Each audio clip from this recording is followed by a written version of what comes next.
I'm recording. And Ba, I'm ba, ba. recording. Ba, ba, ba.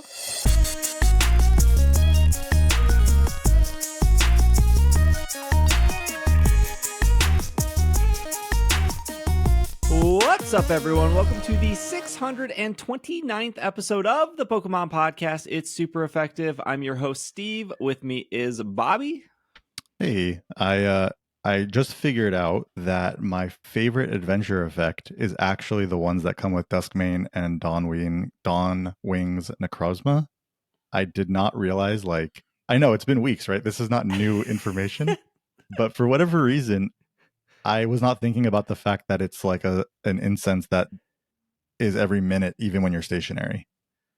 So, yeah. So a couple of things. One, it's got the only like 5 or 6 species spawn off of one of them. So if you're trying to hit excellent throws, which I am currently for a task, it's very easy because it's only like 5 or 6 species. So once you get that pattern down, it's easy to hit those excellents like every time. And then, yeah, spawns every minute. So it's my new favorite adventure effect. It's big brain. Speaking of Necrozma, Chris and I did over 100 in New York, and so I was like, We sure did. Chris, welcome. Hey, how's it going? I wasn't sure. I'm like, oh, is this the intro? Yes, I've rated Necrozma as well. Absolutely, yeah, quite a bit.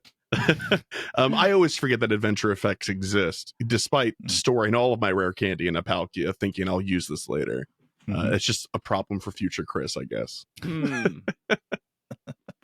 Chris, for the listeners who don't know who you are, just feel free to inform them.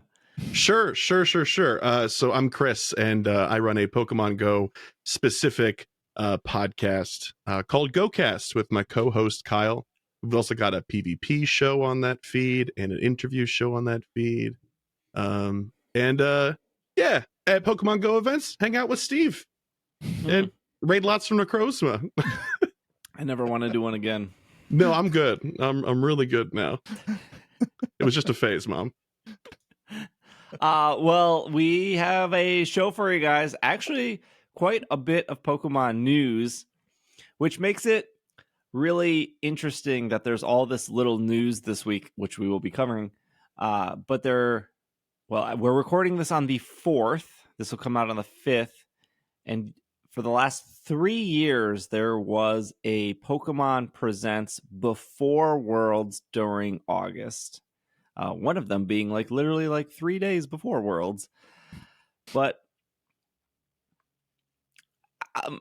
maybe when this goes up, they'll be like, hey, we have a Pokemon Presents. I don't know what they would talk about, since they have just kind of talked about everything so far. And when you're listening to this episode, think, oh, this all could have been in a Presents, and that would have been like a nice package.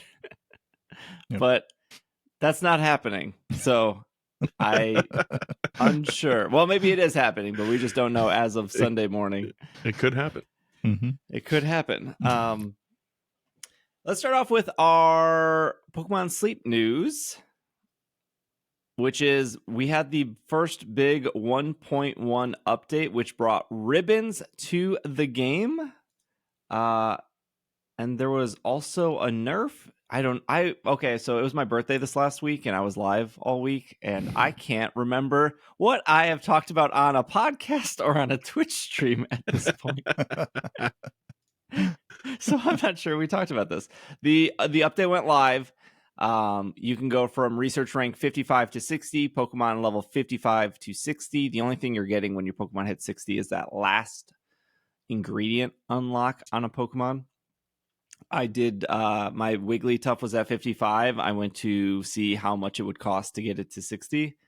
Only 350,000 dream shards and 800 candy. It's a lot. Yeah. The thing you should do, especially if you are a free-to-play player or you do spend a little bit of money, is the bag ingredient pocket. How much mushrooms, eggs, apples you can hold was increased from 600 to 700. So kind of just like Pokemon Go, if you or like I want to invest in something that's not going to disappear, like a raid pass or an incense or an incubator, because those are temporary. Upgrading your storage is very good. But unlike Pokemon Go, you don't need to hold a lot of Pokemon. In this game, you need to hold a lot of mushrooms and apples and Slowpoke. That's right. I mean, honestly, the part of this that I'm most excited about is the research rank up, because having sat at 55 for like a month or so now, it's just exciting to finally get my sleep research experience applied towards something instead of just like converted to dream shards that I'm not really using very well. Mm-hmm. You are if you want to bring that Wigglytuff up to level 60. I suppose so. Yeah, I did instantly look at my Typhlosion like, how much? No, I'm not going to do this too. I also shied away from it. But as a very casual yet dedicated Pokemon sleeper, that was the most exciting bit for sure. Yeah, I think as someone who isn't at rank 55 or doesn't have any Pokemon near level 55 yet, I do like the skills specialty and how it banks. And so plenty of times I'll open it and then it'll get hit with like 2, like Wigglytuff will, hit the skill twice, or, Flareon will add to the pot twice in a row or something like that. So I thought that was a great improvement that they made to it as well.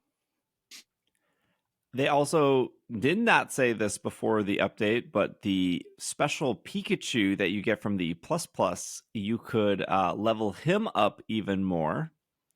So his level. I was gonna say, I don't know if it's boy or girl. It is a boy, because you could just tell him based off its tail. Yeah. His level is 18, or was 18. It can now go up to 20. And it will, once you hit 19, it will unlock honey. So that Pikachu was normally getting you apples and cacao, and now it can get you honey on top of that. And there is a special Pikachu profile icon if you have the plus, which I haven't seen anyone on my friends list switch to, but I think that's because everyone just likes their shiny Pokemon to flex. Yes. Yeah. That's the answer. Oh, yeah. Bobby, you can now put Pokemon Sleep on your M4 iPad, and you can put your M4 iPad under your pillow. Are you doing that? Is that something you're interested in? That seems like a terrible, terrible idea.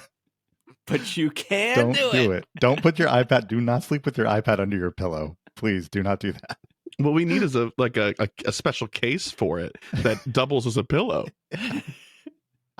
That would be awesome. That would be amazing. That's a really good marketing thing. Yeah. Like slide your iPad into your pillow at this special pillow at night, the Pokemon Sleep pillow. You could sell different pillow cases for said pillow. Wow. Perfect. This is great. These ideas are free. I wonder, okay, we're making fun of the tablet support that they added randomly a year into this game. But I have met a ton of people that are like, I don't want to leave my phone on all night, which understandable. I don't think I would be playing this game every single day and love this game as much if it was so phone dependent. Like Definitely I like not. the plus is like really what sells me. But some people don't want to go out and spend $65. I don't even know how much it is. $50, $60? It's like that, $60 or something. It's expensive. Yeah, it's definitely expensive. But I guess I'm thinking now, how many people have like an old tablet that they're not really doing anything with? Not like a huge like 11-inch iPad, but maybe like an old iPad mini or an old Android tablet, or even an old phone that they could put that game on and kind of make it a dedicated Go plus, so their phone can actually sit where they want it to sit and charge. Or it's an option, I guess. Or maybe like parents are like, I don't know, my kid doesn't have a phone, but they have a iPad mini. I think that second one is definitely a much more popular use case. That like somebody that doesn't have a phone, the iPad support is much more helpful in that case. Yeah. I think I always thought that the phone thing was weird. So I'm not someone who ever used a sleep tracker before. So I'm not very like up on how they typically work, but I always thought it was odd that you do have to have your phone on and the app has to be open too, right? Technically, yes. So it just feels weird to do that and then have it like sitting all night like that. Like your screen shuts off technically. Yeah, but wait, what? So when the app is open, Yeah. think of it like Google Maps. Yeah. Okay. Where like it can like the screen can still lock and still go into standby, but like if you were to glance at it, it would show you the upcoming route. Yeah. Like Pokemon Sleep kind of does that. Mm-hmm. So the problem with it being on your phone is it is Pokemon Sleep thinks it's like the most powerful app in the world and it needs to control everything. So like once you start your sleep section, it's like you don't get to look at TikTok because we're controlling the sound. You don't get to listen to your podcast anymore because we're controlling the sound. You don't get to do this. Right. So you can have the app open and you can like leave it and go to like Twitter or Threads for a second, but you have to go back to it. Otherwise, it will end session. So it needs to continue to be running, which is kind of annoying, especially if you're like, yeah, I don't know. Yeah. Yeah, that makes sense. It's got to be face down too, right? In order for it to be tracking, or can you leave it face up? I think you can leave it face up, but because the sensor, at least on the iPhone, the sensors will determine whether to like shut the screen off completely. Yeah, right. Because I remember using like old sleep tracking apps, like on generations ago on different phones and stuff, and I always had to leave them face down because something about the screen was helping them sense vibrations or something like that. I don't know. I'm sure we're past that. But yeah, do you still have to leave it plugged in too? It recommends you leaving it plugged in. Yes. God, that freaks me out. Destroy your battery otherwise, wouldn't it? Because it's like still running. It's still doing I would stuff. hope that Pokemon Sleep in an 8-hour session doesn't like eat through like 50% of your battery. Like, I mean, what possibly could it be trying to compute? You never know. I mean, Pokemon Sleep definitely, or Pokemon Go definitely rips through your battery. That's oh yeah. Yeah. So, well, to your point with like Pokemon Sleep wanting to control everything, I think I've mentioned this before, but like it's really annoying to like open Pokemon Sleep when you are like using another app with like audio, or like I'll be watching a movie and have my headphones, like I'll have a Roku TV, so I'll put my headphones on and then I can just listen to the movie on my TV through my headphones. But when Pokemon Sleep opens, if I forget it, everything goes like nuts. Like the TV, it like flickers and then pauses, and then all of a sudden I'm getting Pokemon Sleep music. Whatever I was watching is just completely stops, and it's awful. Like I don't understand. It's like so inconsistent too. I have the same problem. I listen to podcasts, or I like hook it onto my car or whatever, right? And it'll take over for the radio. And then I'll open up Pokemon Sleep. I'm like, I got to feed lunch before I pull out my driveway.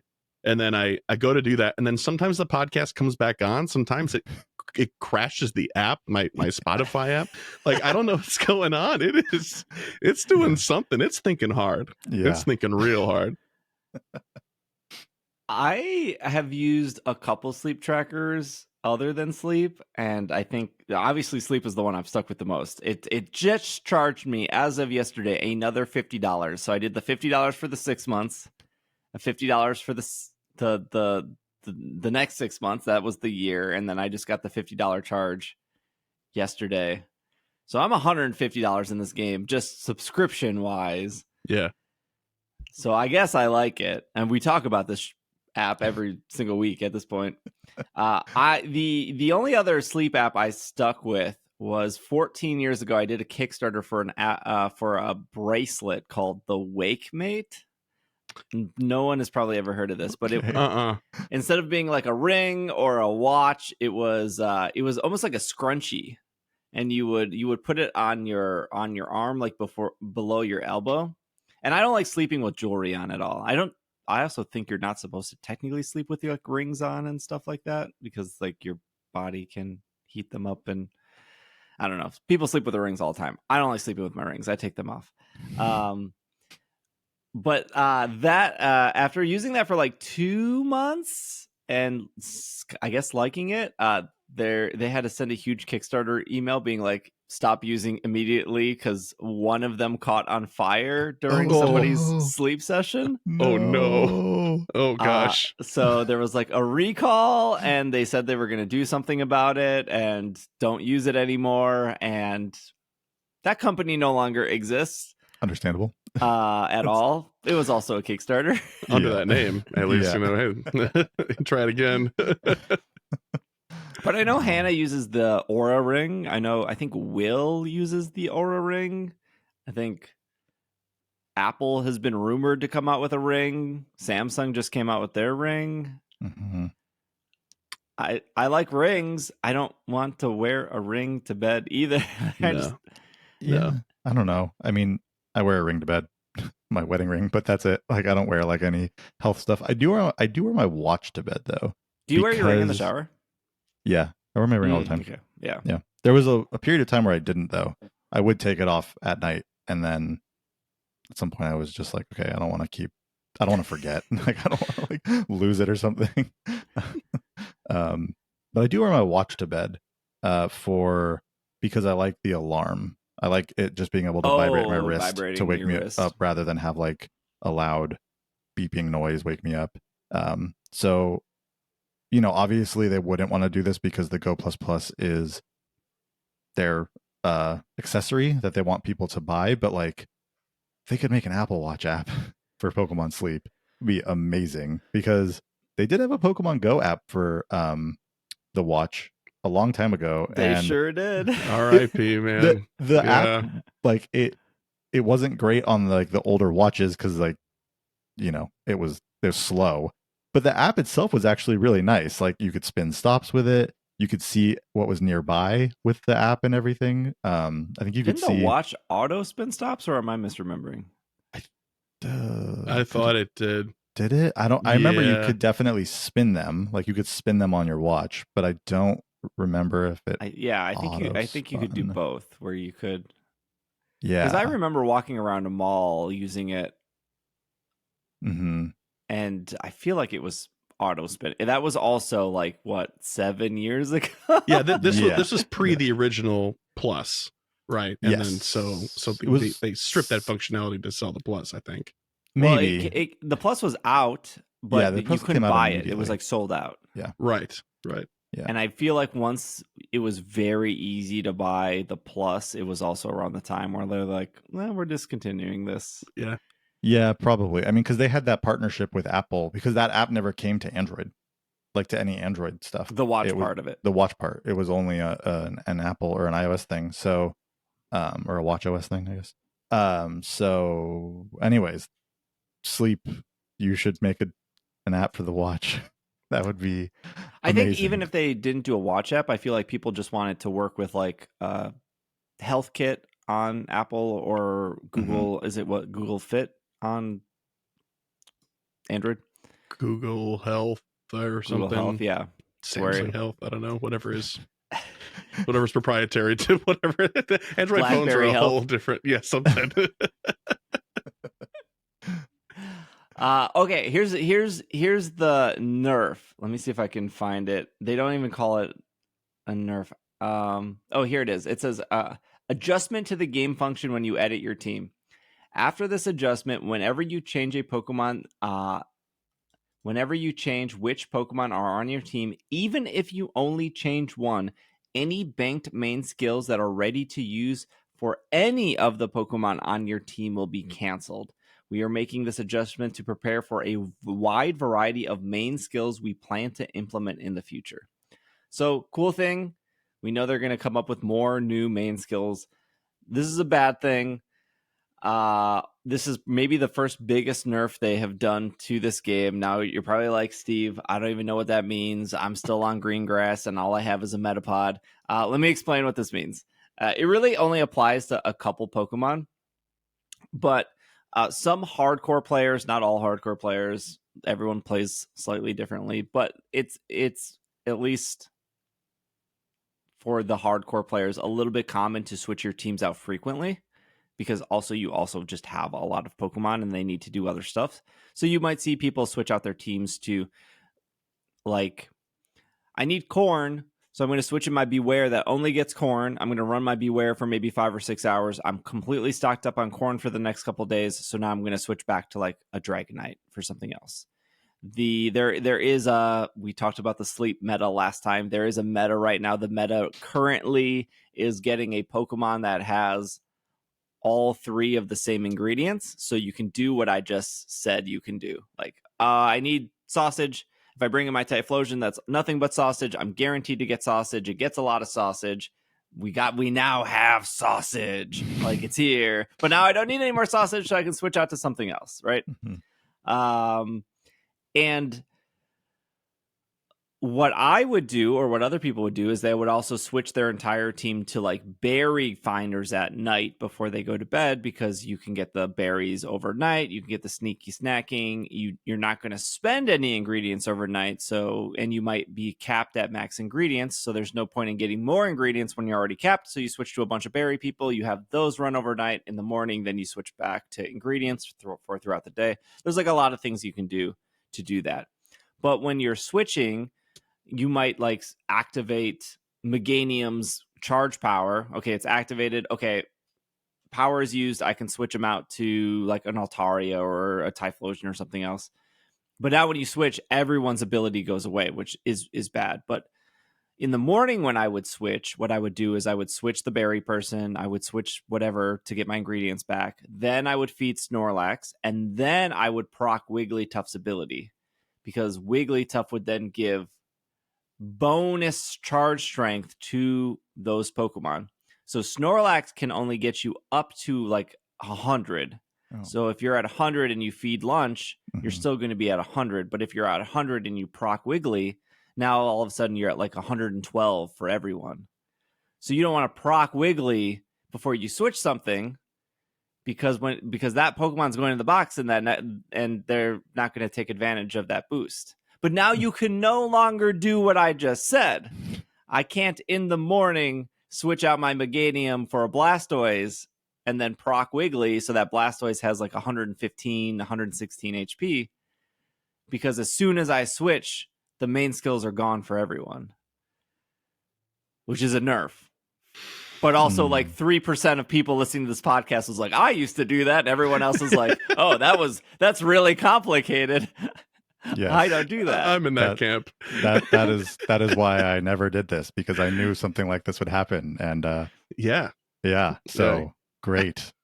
That is a strategy. It is kind of cool though. It is like kind of when you think about it, you're like, oh, okay, yeah, maximizing my team.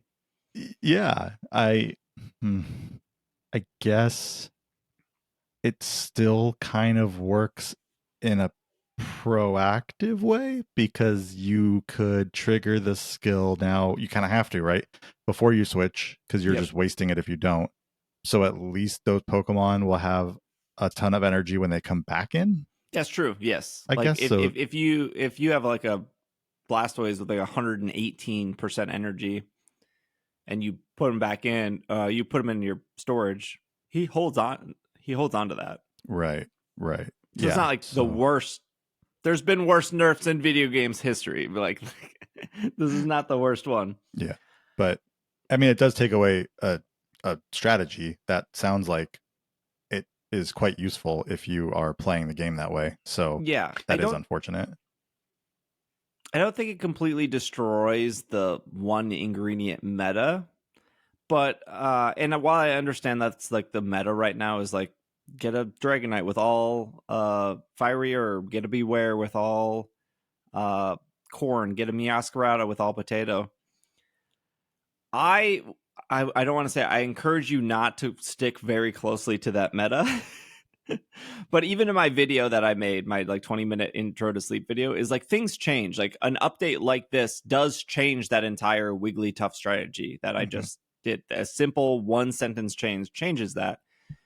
And I also want to tell people, like, you might be looking for the most perfect all corn Beware, but you might have a really good like A- Beware. It might not be like an S tier Beware. As somebody who has been at Lapis, and my Lapis is at in one more week, my Lapis will be at 60%, which means it will be maxed. I don't have a good Beware. I don't have a good Ralts. And this game has been out for a year. I think Lapis has been out for 6 months. What are you even doing, Steve? And what are you? I'm just telling people that if you are very, very lucky and you get this S tier Pokemon that fits the meta perfectly, that's awesome. But also, there's just a lot of Pokemon that are just fine and are just good, and you should just start using them and just powering them up, because there's also going to be power creep in this game. And you might spend a whole year looking for the most perfect Doug trio and be like, finally, I got the most perfect Doug trio. You know what's almost better? I think actually is better than Doug trio? Quackleval. It gets leaks better than Doug trio does. So like the power creep has already existed. Like you could, like the most perfect Wigglytuff is still outperformed by Gardevoir. Yep. I wish I had a Gardevoir. Does that mean Gardevoir existing means my Wigglytuff's bad? No, my Wigglytuff is still amazing. She's great. She's a queen.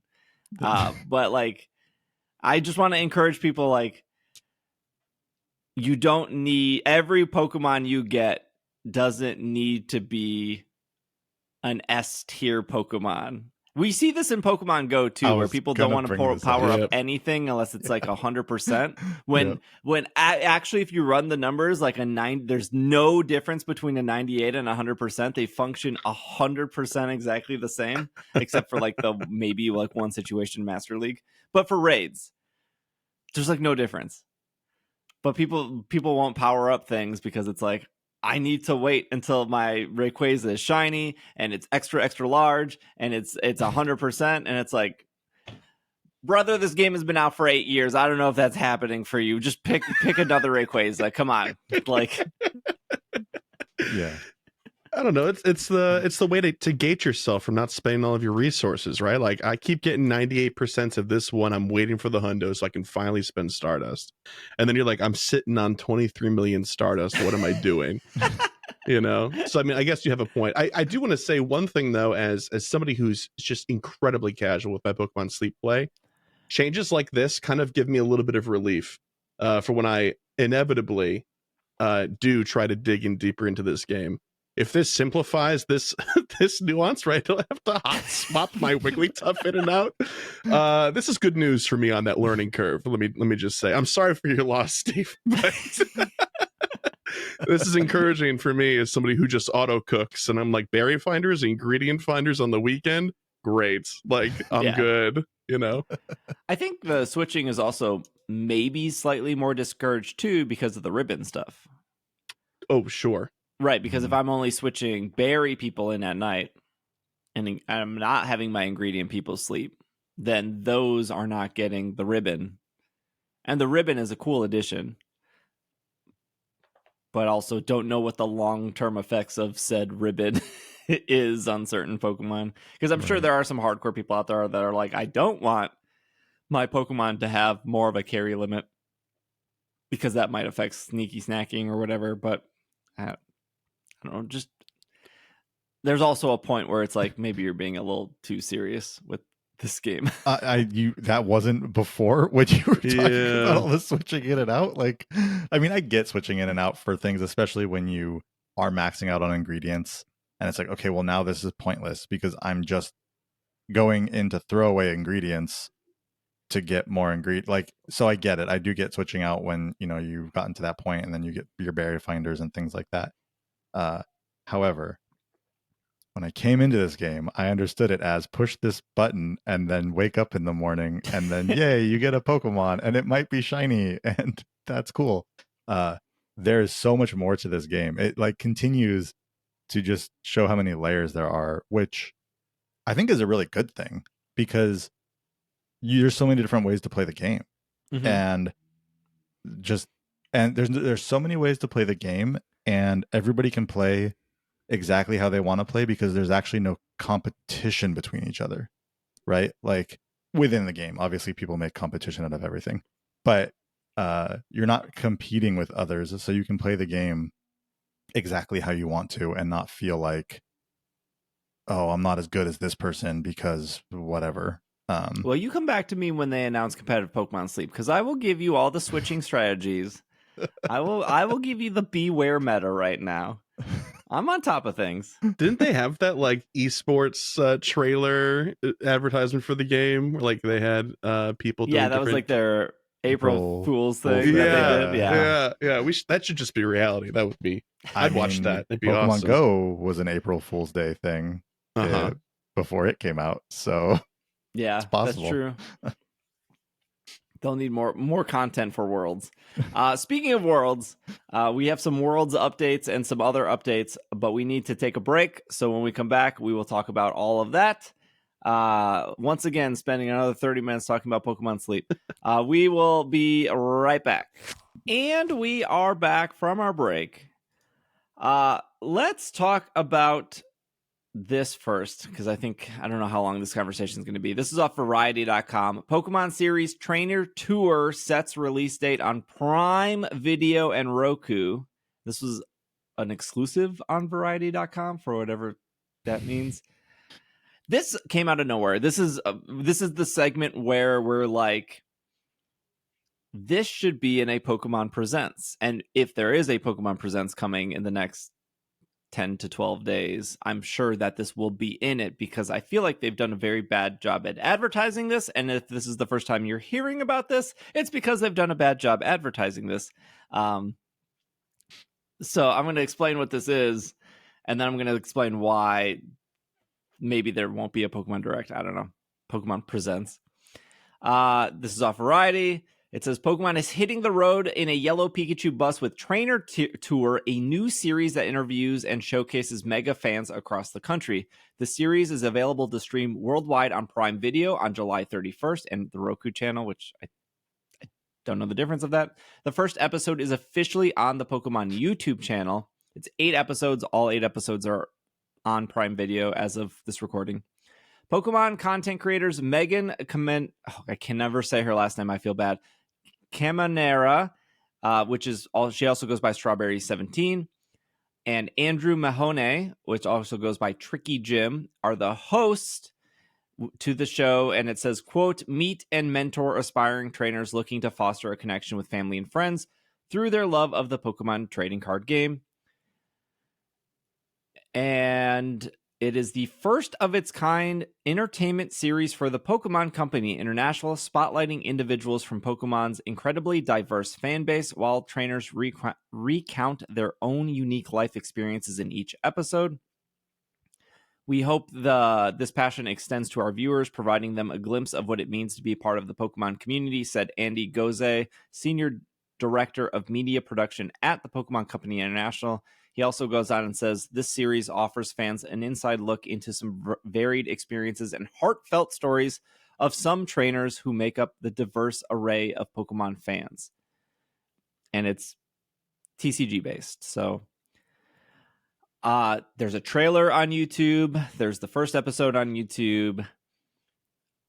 The first takeaway here is that all of these streaming services, Apple TV Plus, Prime Video, YouTube TV, Netflix, Paramount, Peacock, there's too many. Oh my gosh. HBO Max. Keep going. Maybe it's just called Max now. Just Max. Yep. They all want exclusive content. So you would look at this and go, oh, I want to watch the Pikachu trainer show. I'm going to sign up for Prime Video. So there has to be. Also, this is like a whole production. This isn't like an animated series or anything. This is like, we took these 2 content creators, we put them on the bus, we filmed shows with people we had to go out and find, and then we had to like create and tell a story, because each episode I think is like 20 minutes. It's not like, it's when I say a TCG thing, it's not like, let's turn on the TV and watch somebody open packs. That wasn't like a dig at anyone. There's nothing wrong with like watching somebody open packs, but like that's very like surface. Yeah. Like I think the 3rd episode talks about how the trainer they found was literally about to die and there was no cure for his disease. I didn't know this person. And that they ended up finding a cure. So it's like his story of knowing. I have no clue how. Like, I feel like that I cannot put myself in that shoes of being told like you have X amount of time to live, and then like changing your perspective on life to be like, Yep. And so that's pretty deep. Like, and I feel like that's a really good selling point. Like, if you were like, I'm on the fence about the show, that sounds like there was a lot of research, there was a lot of consideration, and like each episode has a pretty, I don't know, deep. It's just not like playing cards and opening cards is what I'm saying. Right. Yeah, it's going to make you feel something. It's not trying to, I mean, it is trying to sell you something because it is, I mean, largely, brand, pushing the brand forward in front of people, but like in a way that is supposed to be heartfelt, that might reach other people, right? Because like you think of like, oh, there's already programming for a screen, there's the anime, there is competitive coverage, but like this sort of emotional storytelling, especially when they couch it in like this Variety article they mentioned somewhere about what it's like to be part of the Pokemon like community at large. Like I think kind of building around that idea is super smart, like really, really smart, because we know what that's like, right? But people that might not connect with other Pokemon fans in that way would like to see what it's like before they commit to going to an in-person event or even to their local card shop, right? To meet other people. Yeah. It is weird that they're like, to your point earlier, Steve, that there's been very little around this. Like there was like nothing around this until it actually came out. And that's when I started seeing stuff about it, was like right around that time, but it didn't feel like there was any lead up to this happening, to this coming out. Yeah. So last year in August, it was August 8th. There was a Pokemon Presents. It was 34 minutes long. I'm just gonna run through what they covered last year in case you forgot. I should have made a YouTube video about this. So last year they spent 4 minutes talking about the World Championships, which they have talked about the World Championships a lot this last week, and that could have been saved for Presents. Again, maybe there could be a Presents, but it would be a lot of information that's already out there, which is not a bad thing because you should communicate in multiple ways. Not everyone reads Sarumi. Not everyone goes to Pokemon.com. Not everyone is on Twitter, and nor should you be on Twitter anymore. It sucks. But then they spent 2 minutes talking about Path to the Peak, which was a brand new show, TCG focused. Really great. I think fantastic. If you haven't seen that, they spent 4 minutes talking about Detective Pikachu Returns. They spent 2 minutes talking about Pokemon Horizons. Again, another TV show. So last year they talked about 2 TV shows. Then they spent 2 minutes talking about Pokemon Go. They spent 2 minutes talking about Pokemon Unite, 2 minutes about Masters EX, 2 minutes about Cafe Remix, 1 minute talking about adding TCG and Pokemon Stadium 2 to the Nintendo Online Expansion Pass, 1 minute talking about Pokemon Sleep, which was Good Sleep Day, 2 minutes talking about Paldea Wins. So another TV show brought up in last year's Pokemon Direct. 3 minutes talking about how Mewtwo was coming to Scarlet and Violet raids, and then a 10-minute Hidden Treasures of Area Zero showcase. The DLC was coming out for September 13th for the Teal Mask. So there was 10 minutes spent on that. To be fair, all that 10 minutes was like not new stuff. Obviously, they showed old stuff and like Scarlet and Violet. So when you kind of break that down of like, where is a Pokemon Presents right now? Starting with the Mewtwo and Mew thing, we already know what they did for the summer. They made a whole big deal about it. We were getting the Dondozo raids, the Gimme Ghoul coming back, the normal Terra Dragonite. So that's 3 minutes kind of gone. Of course, they could highlight that, but as of right now, 2 of those events are already over. They already did the Pikachu event, and then the Dondozo is going to end this week. And then there's the outbreaks. Paldea Wins, Pokemon Horizons, Path to the Peak would all be substituted out for this I think it's called Trainer Tour is what it's called. And and they would probably say in partnership with Prime Video, sign up for a Prime Video account to watch all the episodes. The first one's on YouTube. Ideally, you go to YouTube, you end up liking it, you move over to the next 7 episodes. Nintendo Switch Online, we're going to be talking about it in a second because they did announce one game. They already did their Cafe Remix news for the week. They already did their Pokemon Go Fest news, which last year they talked about Pokemon Go Fest New York and the global events that happened. Although we're going to be talking about there is more Pokemon Go news coming. So that does leave like maybe 2 minutes for Masters, maybe 2 minutes for Unite. There is no Detective Pikachu this year. There's no side game at all this year that isn't Pocket. So it's like, do you do a presents for pretty much everything we know, including the game you just added to the Nintendo eShop? And the only thing we don't really know about is Pocket and what's coming to Unite and maybe ZA. But ZA is still a stretch. Is it? I see. That's what I was thinking. I thought maybe they would, because like you said, they announced all these things already, but they are kind of scattered, right? Mm-hmm. I mean, like we were just saying, there was pretty much nothing about this trainer tour thing until it came out, which seems perfect for a presents to showcase that in a presents, right? So I feel like they could recap the things they've already said, and then they could maybe say a little bit more about this about trainer tour, and then they could have more about Pocket. They could have more, and they could have more about Legends ZA. And that could be a presents in itself right there. I mean, so in 2022, they spent 2 minutes talking about the World Championship, 2 minutes on Pokemon Go, which was Ultra Beast were coming, 2 minutes about Pokemon Unite, 1 minute about Pokemon EX, 2 minutes about Cafe Remix, and then 10 minutes for the third Scarlet and Violet trailer, which was coming out that year. Right. And then in 2021, they spent 2 minutes talking about Unite, a minute talking about Cafe Remix, 2 minutes about Masters EX, a minute talking about Pokemon Go, which was just the 5-year anniversary, and that they were adding Galar Pokemon to the game, which I think ended up being Wooloo and Squavit. I think that was right. Yeah. And like there's Zashi and Zamazenta. They spent stuff, right? 8.5 minutes of our life that we're never getting back talking about Brilliant Diamond Shining Pearl. They spent a minute talking about the Dialga and Palkia Edition Nintendo Switch Lite, and then they spent 12 minutes talking about Legends Arceus.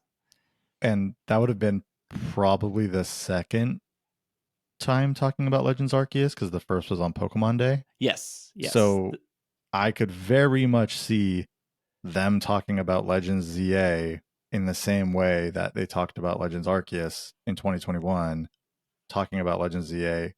Maybe not as much if it's going to come out a little bit later, but like still talking about Legends ZA. Yeah, this is kind of what I'm thinking, though. You know, 2021, they talk about ZA, but ZA is coming in. They talk about ZA and Brilliant Diamond Shining Pearl. Brilliant Diamond Shining Pearl in August is coming out in like 3 months after that. Mm-hmm. So you kind of have to talk about it. And then Legends is coming out 5 months after that. 2022, they end with 10 minutes of Scarlet and Violet, but Scarlet and Violet is coming out in 3 months. And then last year they talk about the DLC, but the DLC is coming out in 3 months. I don't think Legends ZA is coming out in 3 months. I don't even think it's coming out in 5 months. So it does. See, I do think it's coming out in like 5 or 6 months. I don't think so. Don't think so at all. Oh, really? I still do. I still think it's Q1 2025. But no, not a chance. Not a chance. That feels optimistic. We haven't seen anything outside of just like a conceptual trailer, though. Like that's the part that I get hung up on. Right. So when they announced Legends Arceus, they showed the conceptual trailer, they showed the starters, they showed the actual gameplay footage. Where when you looked at that, you were like, "Why is that Chimecho running at 3 frames a second?" And then they showed what seemed to be an open world, and everyone went with the fact that it was an open world. But then they also said early 2020, early 2022 or 2020. I don't remember what year it was. Didn't they give a date?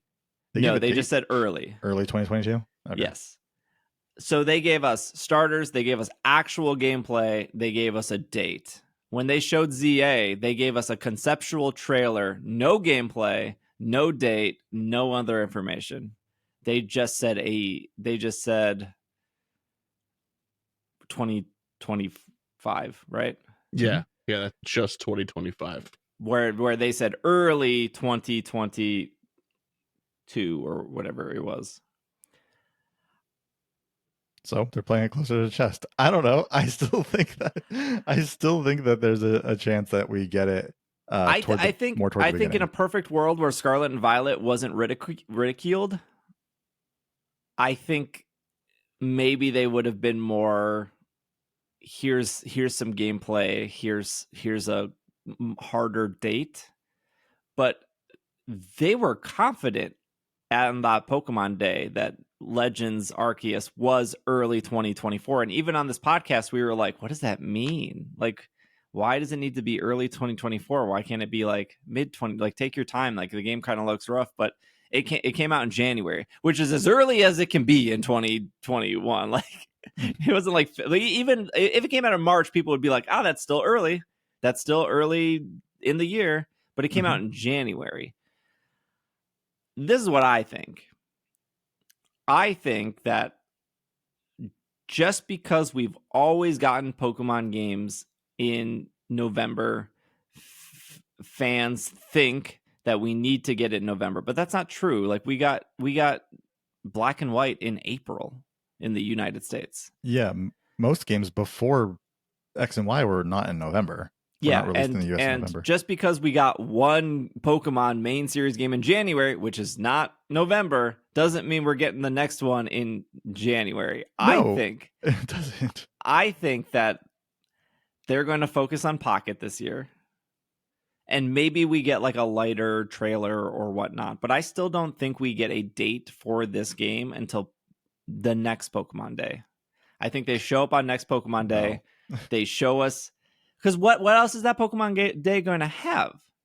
Even if they give us this stuff now, and then on the next Pokemon Day, they go, here's Gen 10, it feels like it sucks all the wind out of the Legends sales, the Legends stuff, if the Legends isn't even announced. Like, you kind of have to let things breathe a little bit. At least...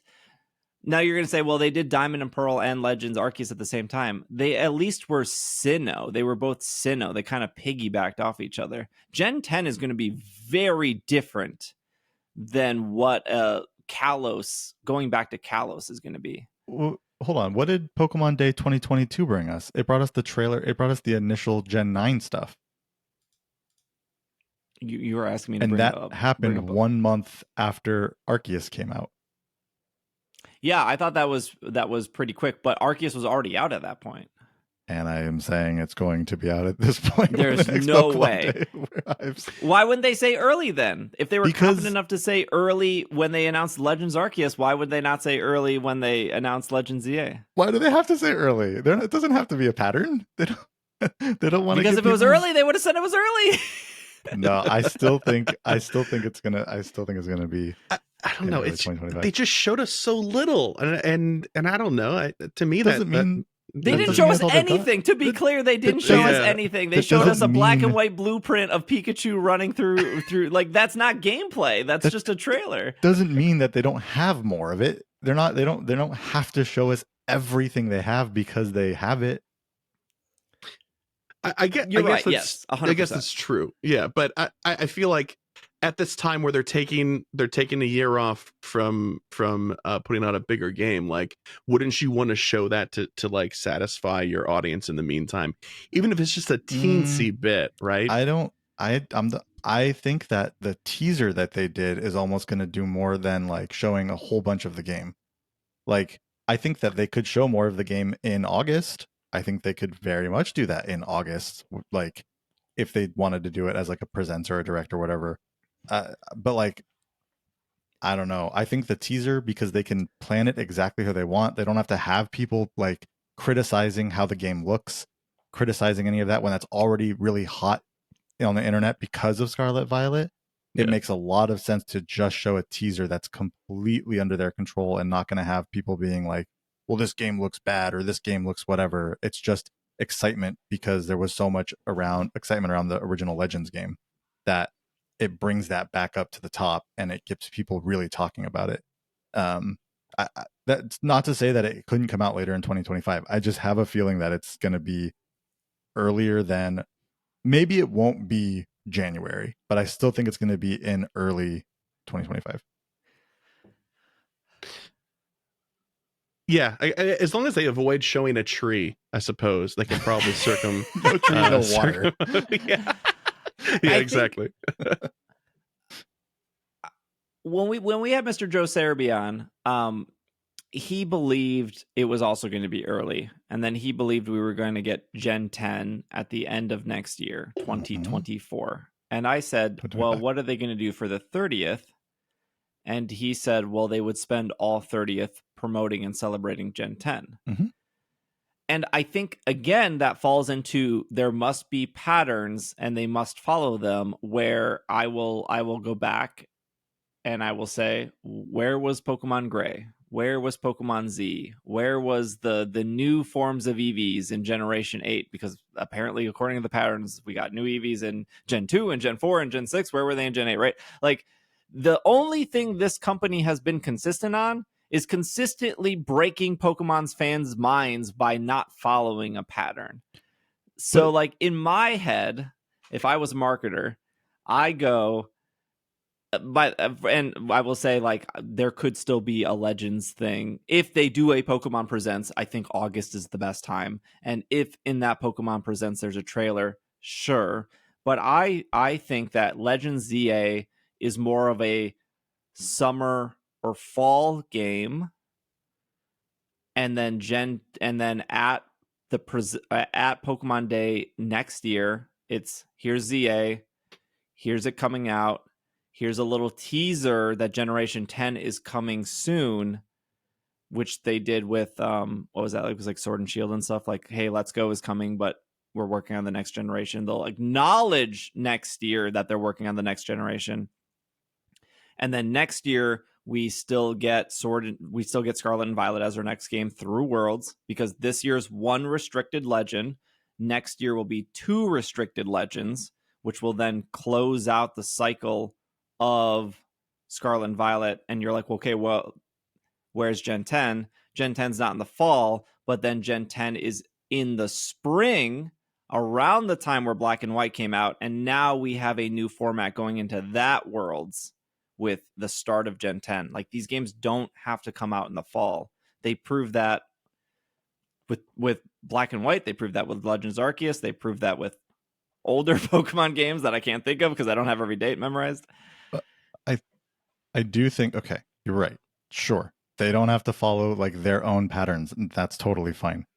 I think the pattern, especially of what Joe was talking about on that episode, was more of like a generalized, like, oh, they can celebrate the 30th anniversary with Gen 10 already being out, versus like it being the tail end of the 30th anniversary when Gen 10 comes out, if it were to be like November.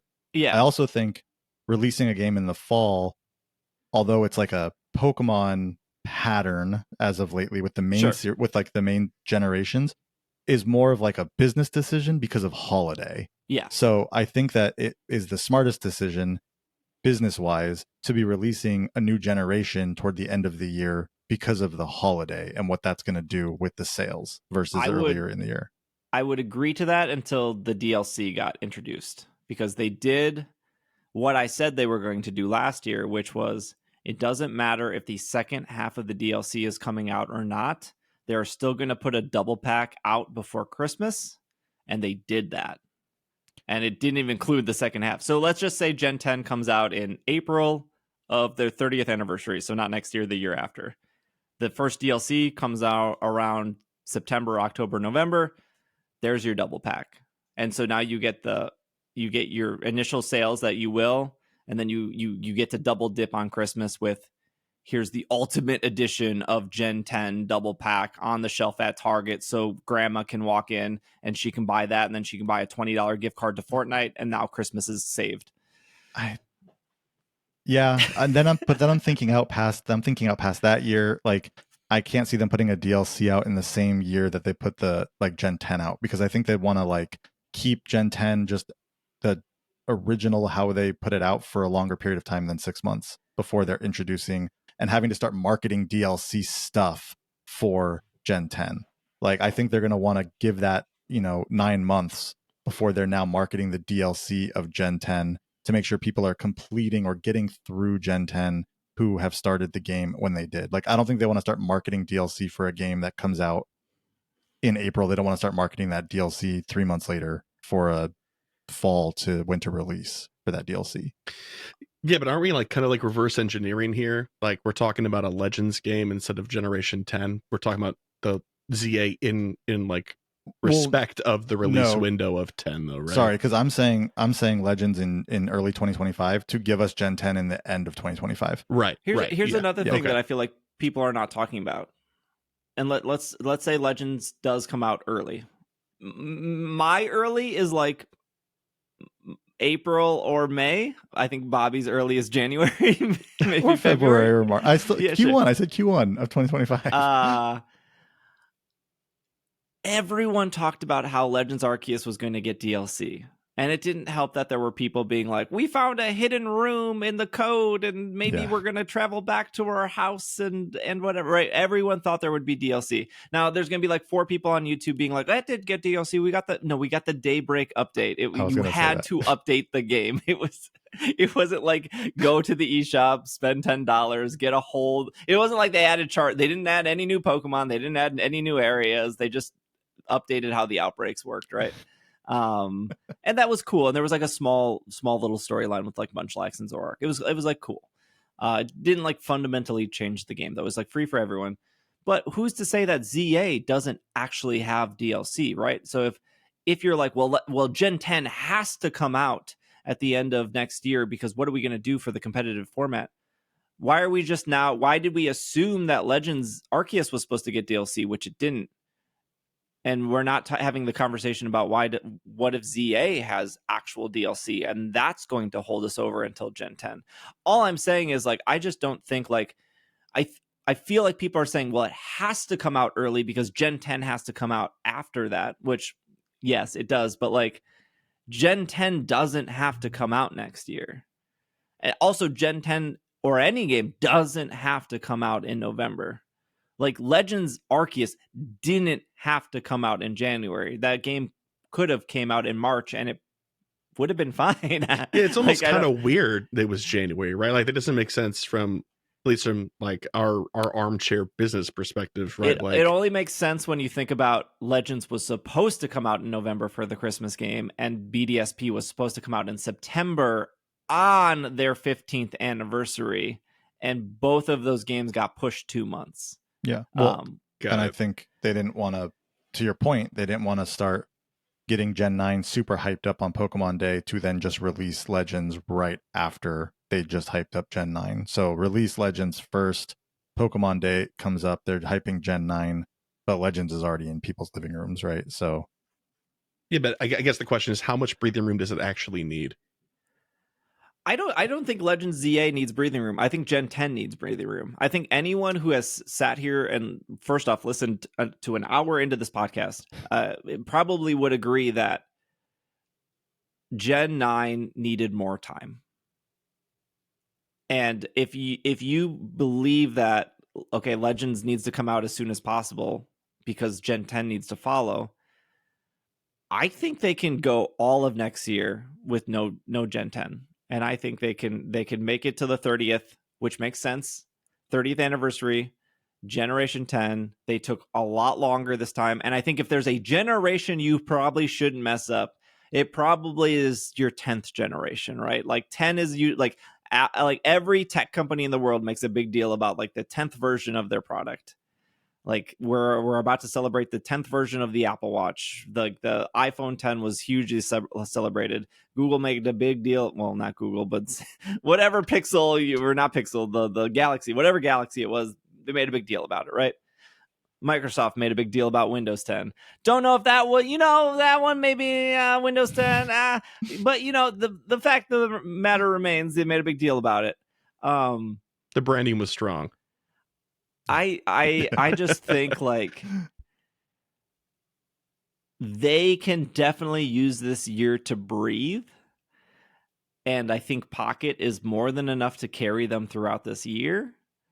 And I And I think Legends can dominate all of next year, and I think that Gen 10 can dominate all of the 30th anniversary. Well, Like we're 6 months, we're 8 months into this year. We've heard nothing about Legends, and Pocket should be coming out before the end of the year, and I think Pocket will dominate the end of the year. well, then if that's the case, then I hope there is a lot to say for Legends ZA when it comes to TCG, to anime, and to all of that, because they are already, if you take other patterns of other things they're doing, they're already just about through Blueberry Academy for TCG, right? In September, we're getting Stellar Crown, which is going to be the start of the end of the Scarlet and Violet era stuff in TCG. So I hope that the next year is going to be full of Legends ZA themed TCG things, because there isn't anything the TCG, they're doing the trainer cards now. So like Brassius's Pseudo Widow is coming to the TCG. Yes. So that's is there the rumored the Team Rocket stuff coming to the TCG? Yeah, but that's all rumored to be done by like January 2025 or like February of 2025. It's not like it's a full year's worth of stuff. So if Legends comes out next year and then they don't do Gen 10 till the following year, then they have to have a lot of content that's related to Legends ZA on the TCG side and other things to last throughout that entire time until Gen 10 comes out, because the sets for those generations typically come out 2 to 3 months after the game for those generations comes out. So that's a lot of time for TCG, for potentially anime stuff, for all the other things that Pokemon does, to not have Gen 10 come out until like 2 years from now.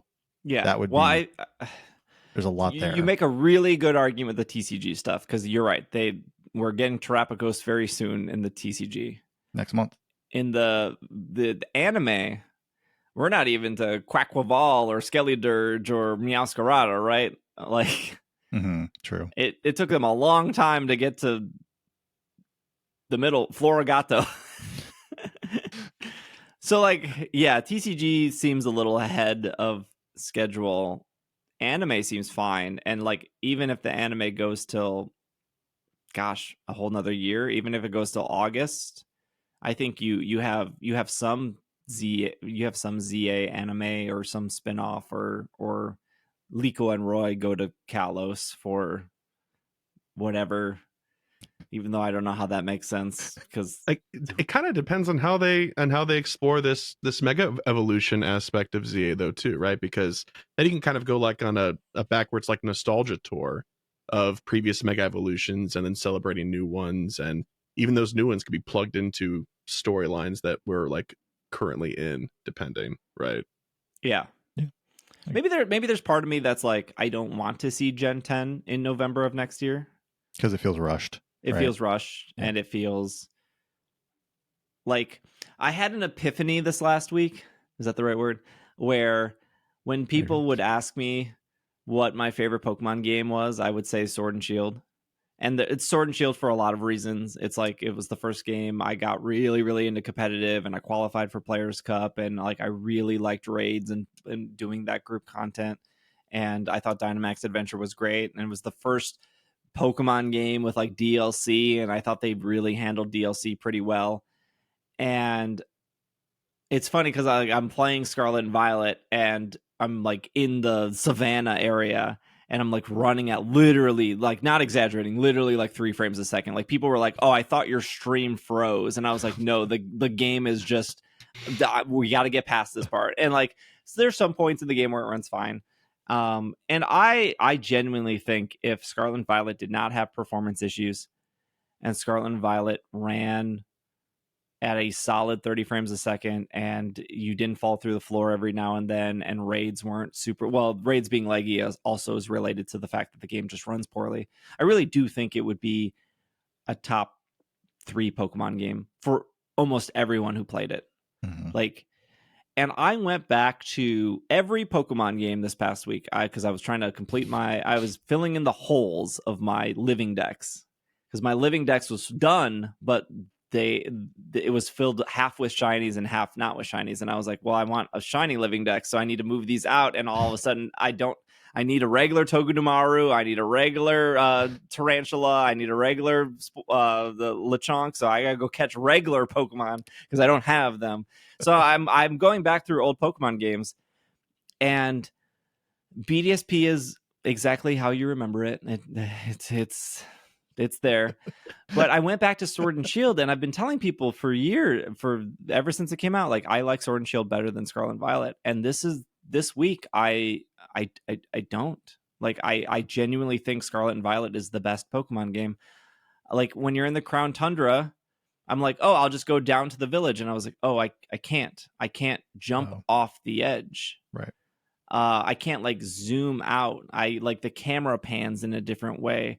When I'm standing there in the Crown Tundra or the wild area or the Isle of Armor, I can only see 3 to 5 Pokemon around me, which at the time was like really cool. But when you're in Scarlet and Violet, you have 10, 12, 15 Pokemon around you.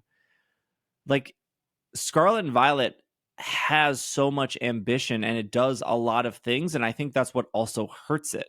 Like, it's trying to do so much and the frame rate suffers because of it, and like the game bugs out, and like when you're even flying in the overworld and everything's like flickering, like you can't fly in Sword and Shield, right? You can only get on your simple bike, right? And you can't jump and you can't climb. There's just all of these little things that you take for granted in this game that runs so poorly. And when you go backwards, you're like, yeah, this game runs smoothly and it looks better, but I'm so restricted in what I'm actually able to do and not do. I don't think Sword and Shield are bad at any means, but I just think, like, if Scarlet and Violet ran properly, yeah, a lot of people, I think, would be like, this is the best Pokemon game they've ever made. And if they take that from Gen 9 and they make a game that runs great for Gen 10, whether that's optimization or better hardware coming in the future, like, we always talk about, like, what game is going to outsell Red and Blue. I think Gen 10 could be that game. Like, Gen 9 and Gen 8 are the games that finally passed Gold and Silver. Right. And I think, to your point, and I can understand that you see how Gen 9 performs, and then you don't want Gen 10 to be rushed because you don't want something similar to happen, right? Where it's like, this game could be amazing. It got quote unquote rushed, and then there were performance issues, there are issues, things like that. I think one thing that's, happened during COVID. yeah, and that, that too. I think one thing that's good is that they got to this open world game before Gen 10. So all of these issues they're having, they know about them. They're very much aware. If they just turn the internet on for a day, they are very much aware of all the issues that they have with their games. And they're able to work on that because they're not trying to reinvent. They're not going to be reinventing the game in that way again. Now they're able to work off of what they've already done and fix those things for Gen 10, which I don't think will take as much time as creating an open world game for the first time. So, I wouldn't be as worried at seeing Gen 10 arrive at the end of next year because they've done this once now, and now they're able to work on it, and it might not take as much time as like creating the whole thing from the beginning. But I largely agree with that. I think the only other thing would be, though, that if they were making those improvements, working with the exact same framework, so they, like, we have the stepping stone, now we just move forward and make something better, right? On top of what we already made, then a lot of those performance things would have been patched in some way, and they're really, like, not, right? No. And so no, they removed like Pokemon and characters from towns and areas to make the games run better. So now the towns just feel more empty. Right, exactly. So in order to get to an endpoint where they have all those things and the game runs better, they're going to be revisiting and reworking foundational pieces of the engine, whatever the case might be, the things that they're programming in there. So they're going to have to take that extra time in order to do that, if they're going to do it, which we all hope that they would, right? Based on how everybody's been taking the last 2 years, right? The conversation. So but the Pokemon company also, like, famously doesn't fix their current games. like in a substantial way. Like there have been bugs in earlier games where like there's been game breaking bugs where they go in and they fix that. But there have been like other things where people, and X and Y. There have been other things where people there's a lot of complaints, and you would think with the amount of complaining that's happened and like legitimate, stuff, they would go in and fix it, and it's like they don't. But in the next generation, like it's not an issue, but it's like for that game, they don't do the fixes you think that they would. Like I mean, I think you hear more complaining about both Sword and Shield and Scarlet and Violet because they both sold 23 million copies. And I've said this before, and I still stand by this. There were more people complaining about Black and White and how they handled Black and White with new Pokemon, new area, new things. At the time, it's just TikTok wasn't a thing. Twitter wasn't. Twitter was like 2 years old when Black and White came out. But also Black and White only sold 14 million copies, 15 million copies. Like that's 10 million more people. And if only like one of those 20 people complain out of 10 million, that's still math I cannot do in this moment, but that's still a lot more people complaining. But even BDSP, 14 million copies. A lot of people complain about BDSP, but a lot more people complain about Scarlet and Violet. 10 million more people bought that game, for sure. And I think there's like a lot of Pokemon fans have nostalgia glasses. A lot of Pokemon fans think like, oh, Game Freak's quality got worse over the years. No, like I'm one of the biggest Pokemon fans of the world. Game Freak has never been good at making video games. The fact that Red and Blue even ran properly is mind-blowing. And then in Gold and Silver, they introduced like 13 new Pokeballs. None of them work. None of them do what they're supposed to do at all. Every single Apricorn ball, except for like one, is broken and doesn't actually program what they're supposed to do. They're like in Hoenn, all your berries break after a year unless you one, connect a Coliseum or Gale of Darkness to update it, or two, you mailed your cartridge into Nintendo to fix your berries. Like I can go, every Pokemon game had some severe broken thing, maybe except for like Black and White. I think had a lot going. There's like some things in Black and White you can make it crash doing certain things, but I think the worst Pokemon game by far ever made was Diamond and Pearl. They're like, and I know people are like, I love Diamond and Pearl. They're my first Pokemon games. I'm not saying that they're not good or fun or I didn't have a great time playing Diamond and Pearl. I think fundamentally on a structure, coding, game development level, they are the worst Pokemon games. But then the next year or the game after, Platinum is one of the best Pokemon games Game Freak has ever made. Like they literally learned everything they did in Diamond and Pearl, and they made a significantly better game. Exactly. And yes, I think Bobby is right that they could learn everything in Gen 9, and Gen 10 is the better, more perfect open world game and stuff. But that doesn't mean people don't feel soured with Scarlet and Violet. And if there's a different takeaway from this conversation is, I don't think adding an extra year to Gen 10 and coming out in the 30th anniversary and not the end of the 29th anniversary, I don't think that hurts them by any means if they take more time. I just think it has to do with the scheduling of everything around that isn't the games. So again, the TCG, the anime. I know you said the anime is kind of like moving it along at a fine pace, but yeah, I think like, and maybe I'm misremembering, but Legends Arceus, like Hisui only popped up as like a web series thing more so. There wasn't like a whole season of Pokemon dedicated to Hisui, right? No, they did that anime like movie thing. So that makes me wonder, like, would they even have an anime thing for Legends ZA, like, or would it be more of a I web think series? yes, because they broke the pattern. They got rid of Ash. Could. I'm not like I'm not. See you later, buddy. Gloves are off. Yeah.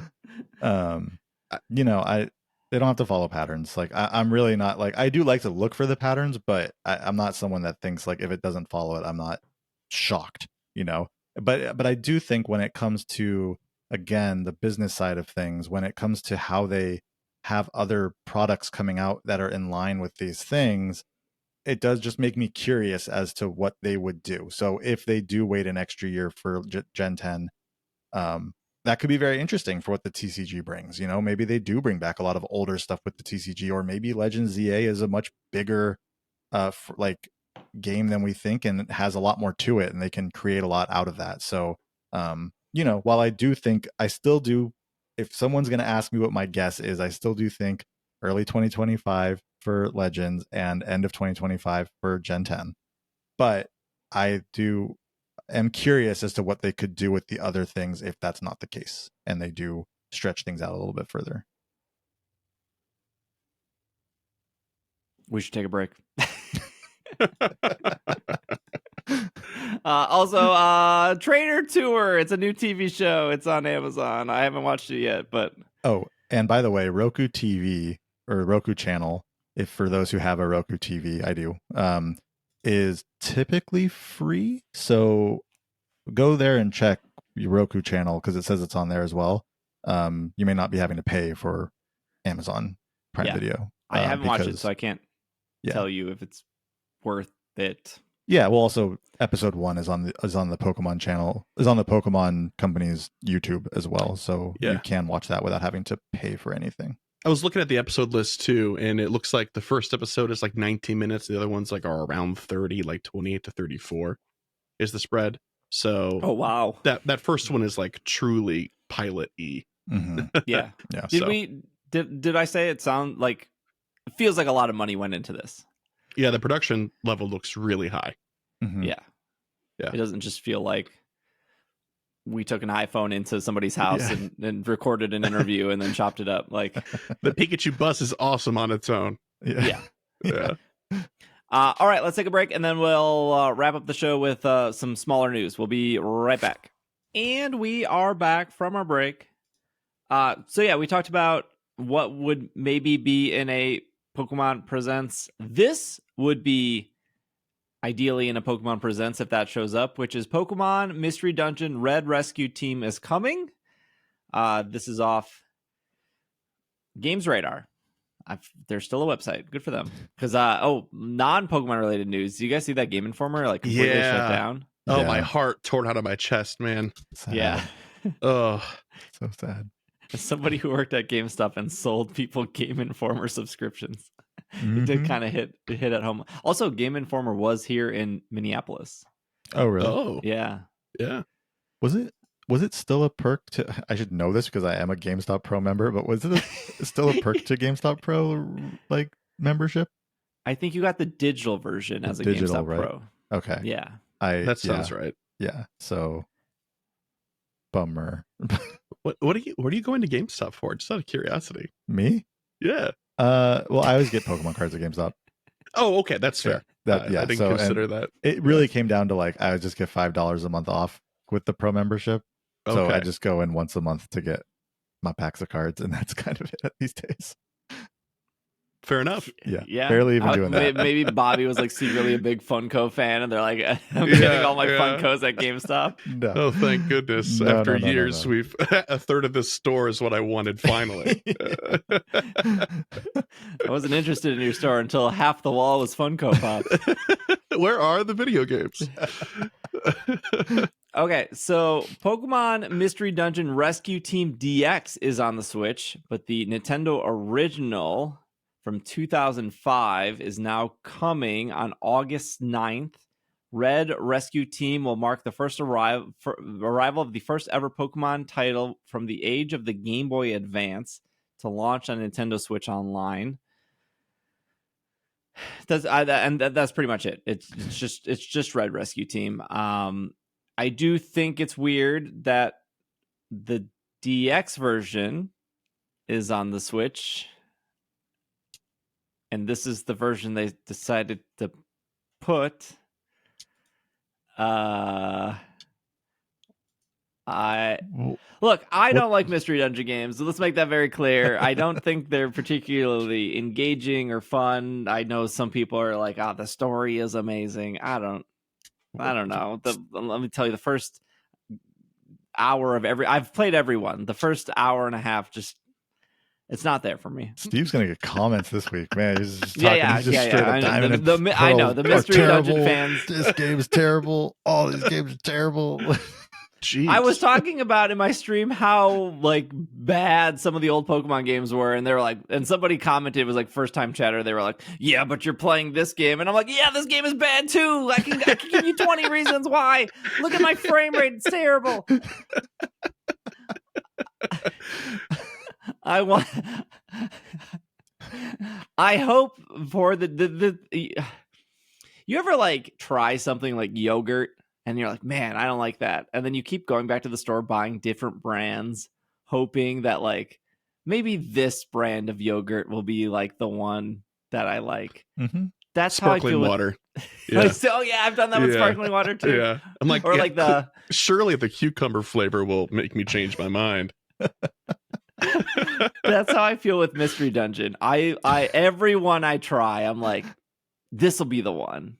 They'll change more than enough things. Something will grab me, and it never does it. And Nintendo did send me a copy of Rescue Team DX, which came out March 6, 2020. I have it here. And the quiz, loved the quiz, the little like Pokemon personality quiz, really great, loved it. And then as soon as I got in the first dungeon, I was like, I'm done. I'm good. I checked out. Like, it's just not the. I know there's tons of people who play Scarlet and Violet or Sword and Shield or Sun and Moon, and they just don't like battling Pokemon. They want to avoid all the trainers. They want to. They just want to catch. They just want the story. They just want to. I don't wash their Cyclezar with the Mareep sponge. I understand. You can't really skip the battling stuff in Mystery Dungeon. Yeah, it's just there. Are you able to shiny hunt in any way in these games? In the new one, in the DX one, you can. Oh, okay. I'm surprised that that didn't grab you in some way. Then sure did not. I don't think it grabbed a lot of people. There's also like these Pokemon fans that are like, if they just add shinies to these games. We heard this a lot with like new Pokemon Snap. Like if new Pokemon Snap had shinies, Mystery Dungeon DX had shinies. It did not like suddenly sell 1 million more copies to it. Like you still have to play Rescue Team DX to get to that point. And if you don't like that, it doesn't look. Pokemon Masters has shiny Pokemon. A lot, actually. There's like an egg system. There's banners. Somebody got convinced, I'm sure. Somebody was like, I didn't start playing Masters until they added shinies. But I think like the majority average player, if you just don't like the gameplay, I don't think shinies is going to push you over the edge. Unless you get one early on and you're like, oh, yeah, maybe that was great. Oh, you know what? I'm going to chase this for the rest of my life. I believe Game Boy Advance games and Nintendo 64 games, you need the upgraded NSO. Yep, you do. Yes. Expansion pack membership. You do. Yep. Again, not. Yeah, this would have been a minute of the. This would have been a minute of the presents. Yeah, right. Maybe yeah, this would definitely have been a minute 2. of the presents. Yeah, for sure. It's been. The Switch has been out for, 7 years? Yeah, March People of 2017. continue to use the word virtual console. You know what Nintendo hasn't used in the last 7 years? The term virtual console. That does not technically exist on the Switch. I don't think we're seeing any Pokemon games that I mean like Red, Blue, Ruby, Sapphire. We've covered those rumors or that news on this show. I think there's like a clickbaity thumbnail I made of a Nintendo Switch with like Kyogre and Groudon on them because that news was so prevalent at the time that we had to cover it. It's been 7 years. There's a new Switch coming. I don't know what value at this point it would be to add them. I will pay $1,000 for them to put a logo. No, on the you would Switch. not. But I mean, maybe you would, Bobby. But come on, Nintendo. I'd donate Pokemon to your GoFundMe for that, Bobby, but I don't think I would partake myself. I just, yeah, It's I just it, want them to put that Alola on there so bad. Yeah. it's just 7 years of like I feel like every Pokemon day there's somebody on Twitter with a million retweets of like, this is the year they're adding Ruby and Sapphire for 7 years straight, and it hasn't happened. Now I will say I don't know if we talked about this on the show, but red, blue, yellow, gold, silver, crystal, all of those games combined on the Nintendo 3DS, all of them combined sold 1.5 million. That's not a lot. No, it's not. For 6 games, and let's be honest, if you were to probably separate and pull them out, it was probably crystal and yellow. Well, they did sold the most. They did the thing where they released crystal a bit later after gold and silver. So like I was someone who bought silver, and then later they're like, oh, here's crystal, and it was like, great, and I gotta go buy this. Like, release them all at the same time, let people choose. As someone whose favorite version is crystal, seeing that like global sales chart every time and seeing crystal at the bottom is heartbreaking each time. Yeah. I just don't think at this point it's coming, right? No, I agree. I could understand the optimism of like the first maybe 2-3 years of the Switch, but then you also even removing Pokemon games from that factor, like there's just NSO hasn't added a ton of games in general. Yeah. Compared to like, I remember as an owner of the Nintendo Wii, every Friday they would add at least like 4 games to the Virtual Console. Mm-hmm. And every Friday I would buy at least one. I was a dumb like 20-year-old with my first job living at my own. And every Friday I'd be like, what 4 games? Oh, cool. Sin and Punishment. Let's buy that one. I don't know, but like these older games though, we're not talking about current generation games on this hardware and then the new hardware comes out and then suddenly they're outdated, right? These games are already outdated, that's the point. And so as long as they support the same stuff as far as like this Virtual Console stuff is concerned, I don't think it makes a difference if they release it now or later, right? I do, because I don't trust Nintendo. We went from the Wii to the Wii U. We went from the Wii to the Wii U, and I had to import all my games from the Wii to the Wii U, which was like, but you had to like launch the Wii app, and then in the Wii app, you had to launch those games. Oh, yeah, well, I mean, the Wii U was just kind of a misstep in general, right? I mean, an evolution step to the Switch, though, right? I mean, it was true. It was the start of like, hey, take this controller and then play it like away from your console, but only like in the same room as your console. Yeah. No, the Switch is definitely like a textbook example of like follow through actually working in a development standpoint. Yeah. But I don't know, like I mentioned this on the break, this last break, but I really think that the Switch is like the first Nintendo console that really brings it up to date as far as like approach goes for them, for like having live games that are supported, because it's always connected to your Wi-Fi or it's hardlined when you have it on your dock, right? And so I mean, I think it's much more likely that they'll build out this platform, especially now that they've taken like the 3DS shop down, right? Like they only really have to maintain this one thing. It would be a huge selling point because they've been really slowly building up the library for the Virtual Console stuff and for its premium version.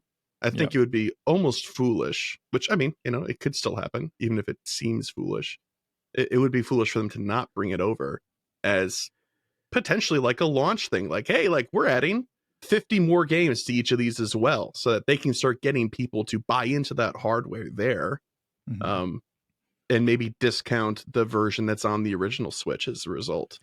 So the only thing that would, well, one of the main things that would tell me that they would never bring these Pokemon games, Ruby and Sapphire, Red, Blue, Yellow, those things to like a Switch, the online subscription, is because it's an online subscription versus the virtual console where you actually purchase the game and now it's on your system.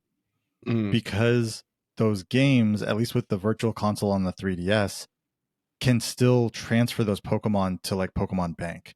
And then you can then put them into your other Pokemon games, right? You can bring them up to Pokemon Home and put them into Scarlet and Violet or Sword and Shield.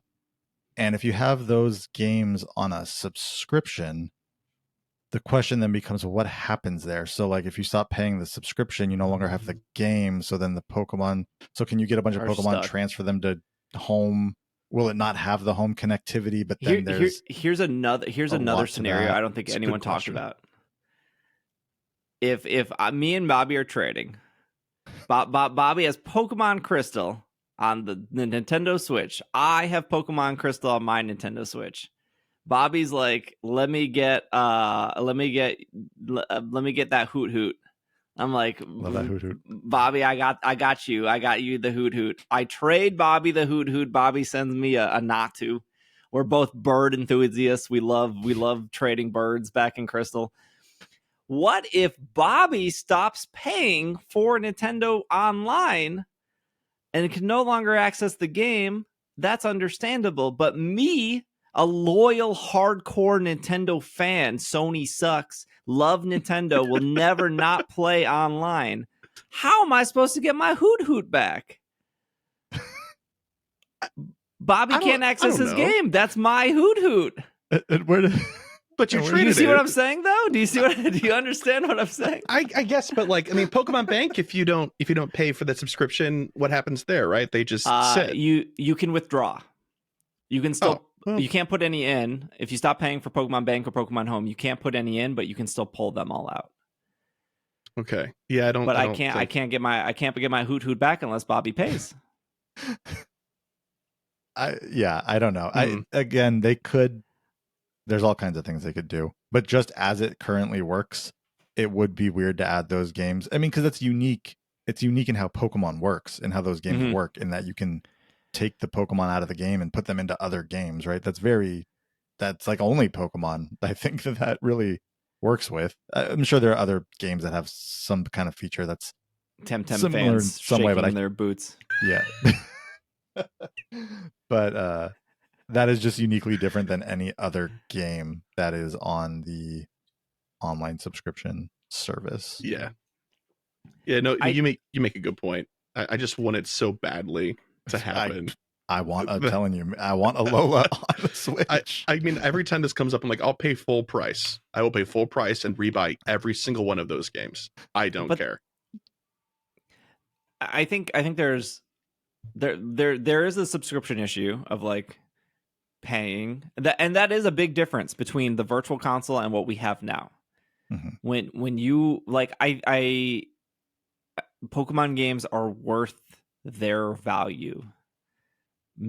Like main series Pokemon games, Mystery Dungeon, Pokemon Snap, Stadium, not so much. Like there's not been a spinoff that even comes close to selling like 15 million like Black and White. And Black and White's actually like the worst selling of the main series games. But like,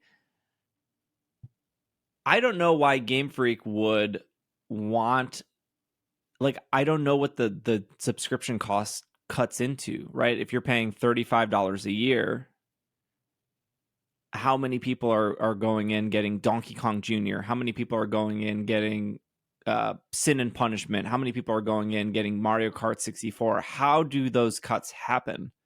For a Nintendo publishing game, that doesn't matter because they're the publisher and the developer. And so they can just take their entire cut from whatever that is. But how does that work for Game Freak? Like, yes, right. Nintendo published it, but they should still get a cut as the developer, just like if there was Sonic the Hedgehog, Sega would still get their cut for that game existing. Whereas on Virtual Console, that's much more clear.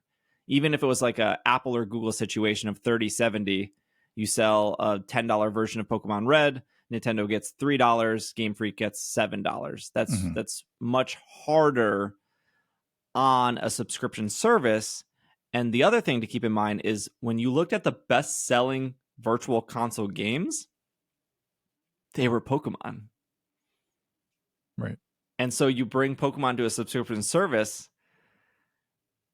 and how is that cut happening? Like, yeah, you maybe get more people to sign up for sure, but like Game Freak would make more money outside of that subscription service being like, here's Pokemon Red for $10. And maybe they could do that. Is like, here it is for $10. Mm-hmm. But they also have to keep in mind the rewind feature. Like almost every single game has that rewind feature. Game Freak doesn't want you to rewind your Pokemon. Mm-hmm. They have to keep in mind of some integration of Pokemon Home or Pokemon Bank, which costs money. And then I just look at like, let's just look at Let's Go Pikachu, Let's Go Eevee. That game sold 14 million copies. And let's just say out of the 1.5 million copies of the 6 of them, let's just say that Red and Blue sold 1 million copies. Remaking a game is a lot of work, but selling 1 million copies at $10 or selling 14 million copies at $60? Yeah.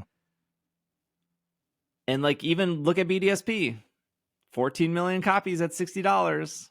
Like, it kind of is like, well, duh. Mm-hmm. Why would they put it on when they could just hold on to, like, milk people's nostalgia for longer and then put it out for $60 repackaged? Again, more work, but do you think people that are buying Red and Blue or Yellow for $10 are then not buying Let's Go Pikachu, Let's Go Eevee because they have gotten it at $10? I think the people who want to play old Pokemon games have downloaded Delta on their iPhone and they've played their Pokemon Crystal for free, and they actually have no interest in giving this company money. Right. I honestly think like there are the hardcore Pokemon fans like me or like you, Bobby, that are like, I want old Pokemon games. But I think the majority of people are like, oh, I'll just download Delta. Right.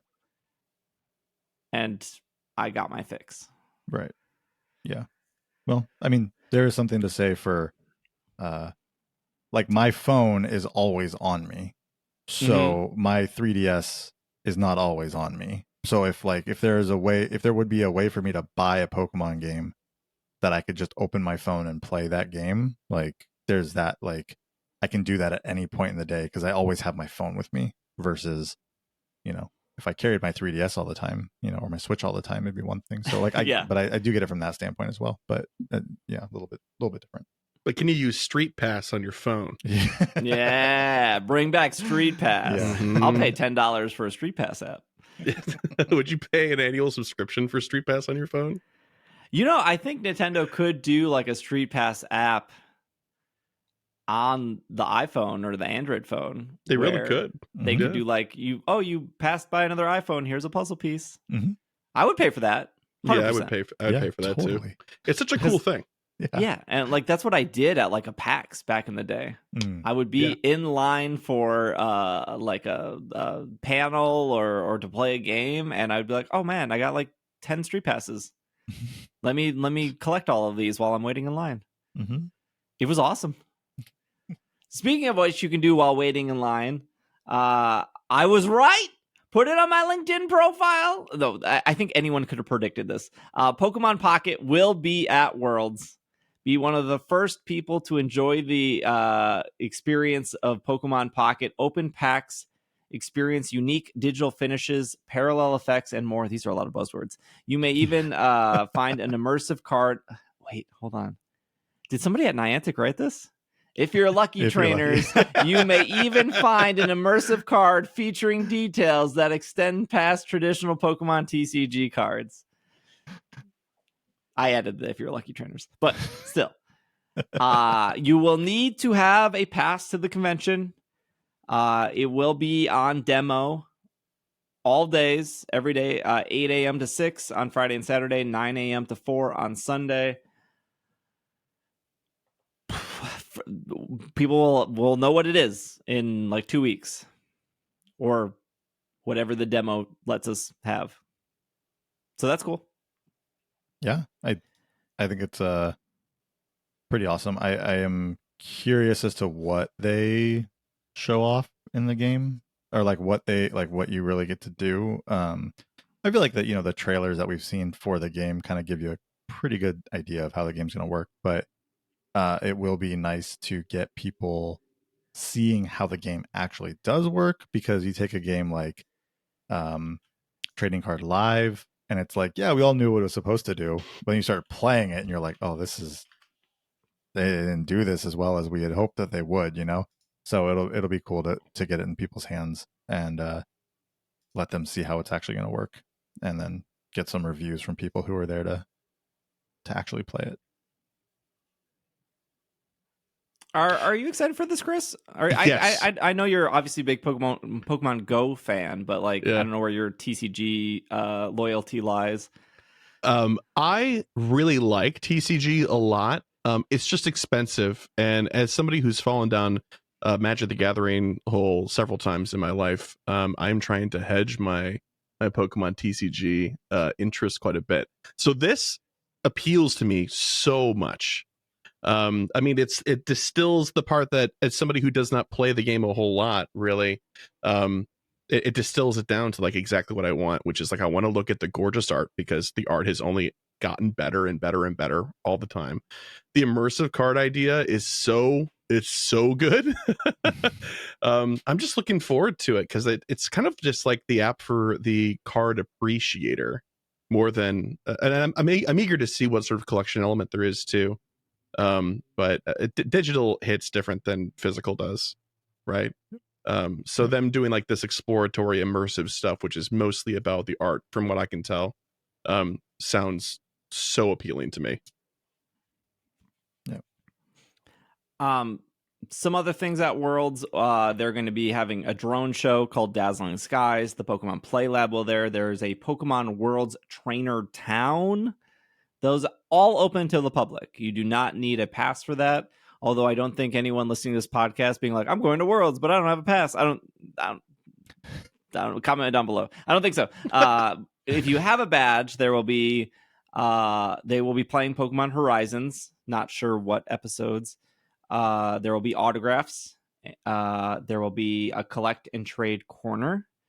There will be a Genki Ball activity.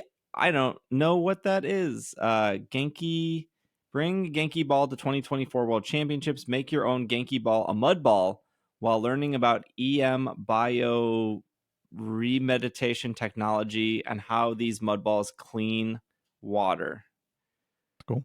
That must be that's cool. Yeah, I don't know. I don't know what that is fully, but I will report back on it. There will be a World Championship History Museum. There will be the Pokemon Center room. There will be the TCG Pocket demo. There will be the Pokemon Trading Card Game Illustration Contest. You'll see the top 100 there on display. And then there will be side events. So, again, I think a lot of this stuff would be announced in a Pokemon Presents. I think the Red and Blue would be announced in the Pokemon Presents. I think we would get a trailer of Pocket in a Pokemon Presents. I think we would get the trainer bus in a Pokemon Presents.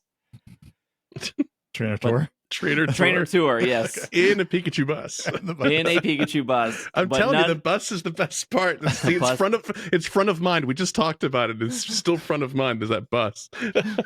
The bus would be the last thing I think they would talk about for sure, like last thing 100% they would talk about would be the World Championships in Pokemon Go, which Niantic has announced on their blog, which is qualifying players who compete, who will be crowned, will get the championship pose and the championship outfit, which congrats to those winners.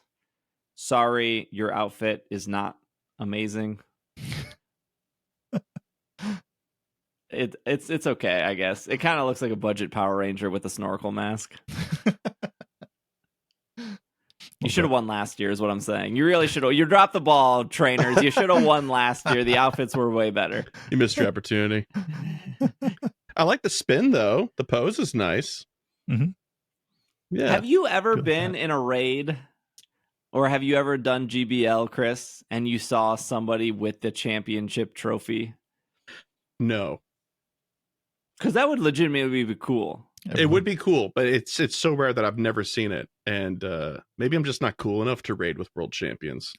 Yeah, because you win a world championship and you play Pokemon Go. There's no way you're not running your character holding the trophy. Oh yeah, the entire time. Forever. Right, exactly, 100%. Yeah. They are also announcing 2 shirts. So if you watch stream, there will be a white T-shirt with the Pikachu snorkel on it via code. I'm sure you don't have to watch stream. I'm sure that'll be on Twitter or Instagram or whatever. I'm sure it'll be easy to find. If you are at Worlds, you will get a blue shirt with the Pikachu on it via a scavenger hunt. There's a new costume Pikachu appearing, which is the Pikachu with the snorkel. If you're lucky, you may encounter a shiny one. It's a good one. You can do 5 special trades a day. You can do Shadow Charge TM for Shadow Pokemon. First time they're changing main food to be shiny. Field research will include Pikachu, Swablu, Mainfu, Marini. Paid research, it just gets worse and worse. This is $5. You get 1 premium battle pass. You get 25,000 Stardust. You get an encounter with themed Pokemon like Azumarill, Vigoroth, Cresselia. These are competitive Pokemon, so that makes sense. Right. And raids 1-star raids will have Pikachu, Mainfu, 3-star raids, Lickitung, Stunfisk, Diggersby. 3-star raids are competitive focus. That's why you're probably asking why is Lickitung there. There's feature attacks. There's new avatar items. If you've done something bad in life, you can get a ukulele in the game and you can apologize to people via a YouTube video that's available to you. Am I missing anything, Chris, for this Worlds event that's happening? No, not really. I mean, it's part of Go Battle Week, right? Too. So even if you're not into watching competitive and you're into just doing it yourself, there is something for you. But yeah, I don't know. As somebody who like is very into Go, right? But does not. I hear you do a whole podcast about it. Yeah, that's right. But I'm not big on GBL myself. There's not a lot going on here, in my opinion, for me personally, I suppose. I mean, you always want some, like there should be something in the wild encounters for everybody, right? There should be something, but I don't know. The idea of battling in order to get like the research done does not jive with my brain.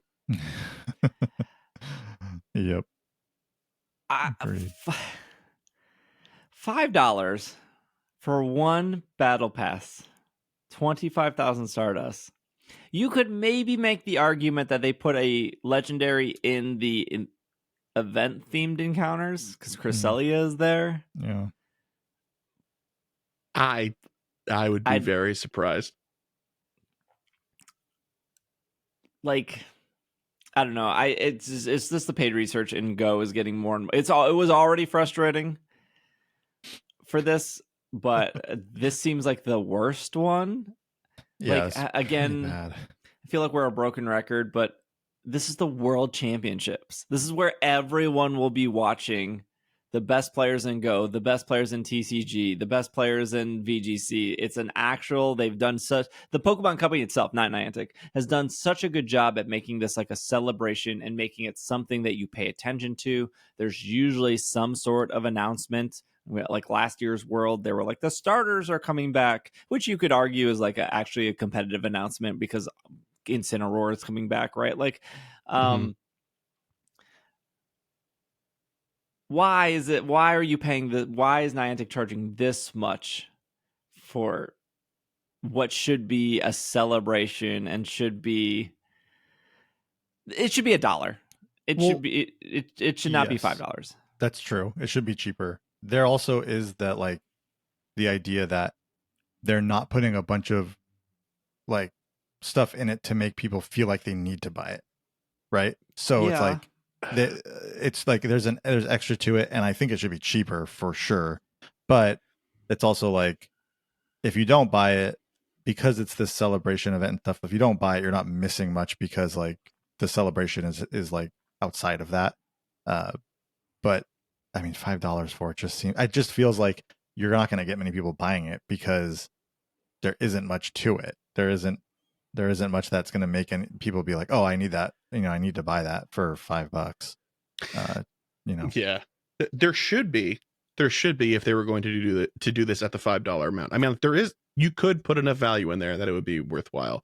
It should be all this and much more. There should be bonuses for regular play, so people that don't even battle can still get more out of the event, even if the wild spawns are lackluster in their opinion, like they are in mine, right? But also, like, give us like 30 encounters with the costume Pikachu in this ticket.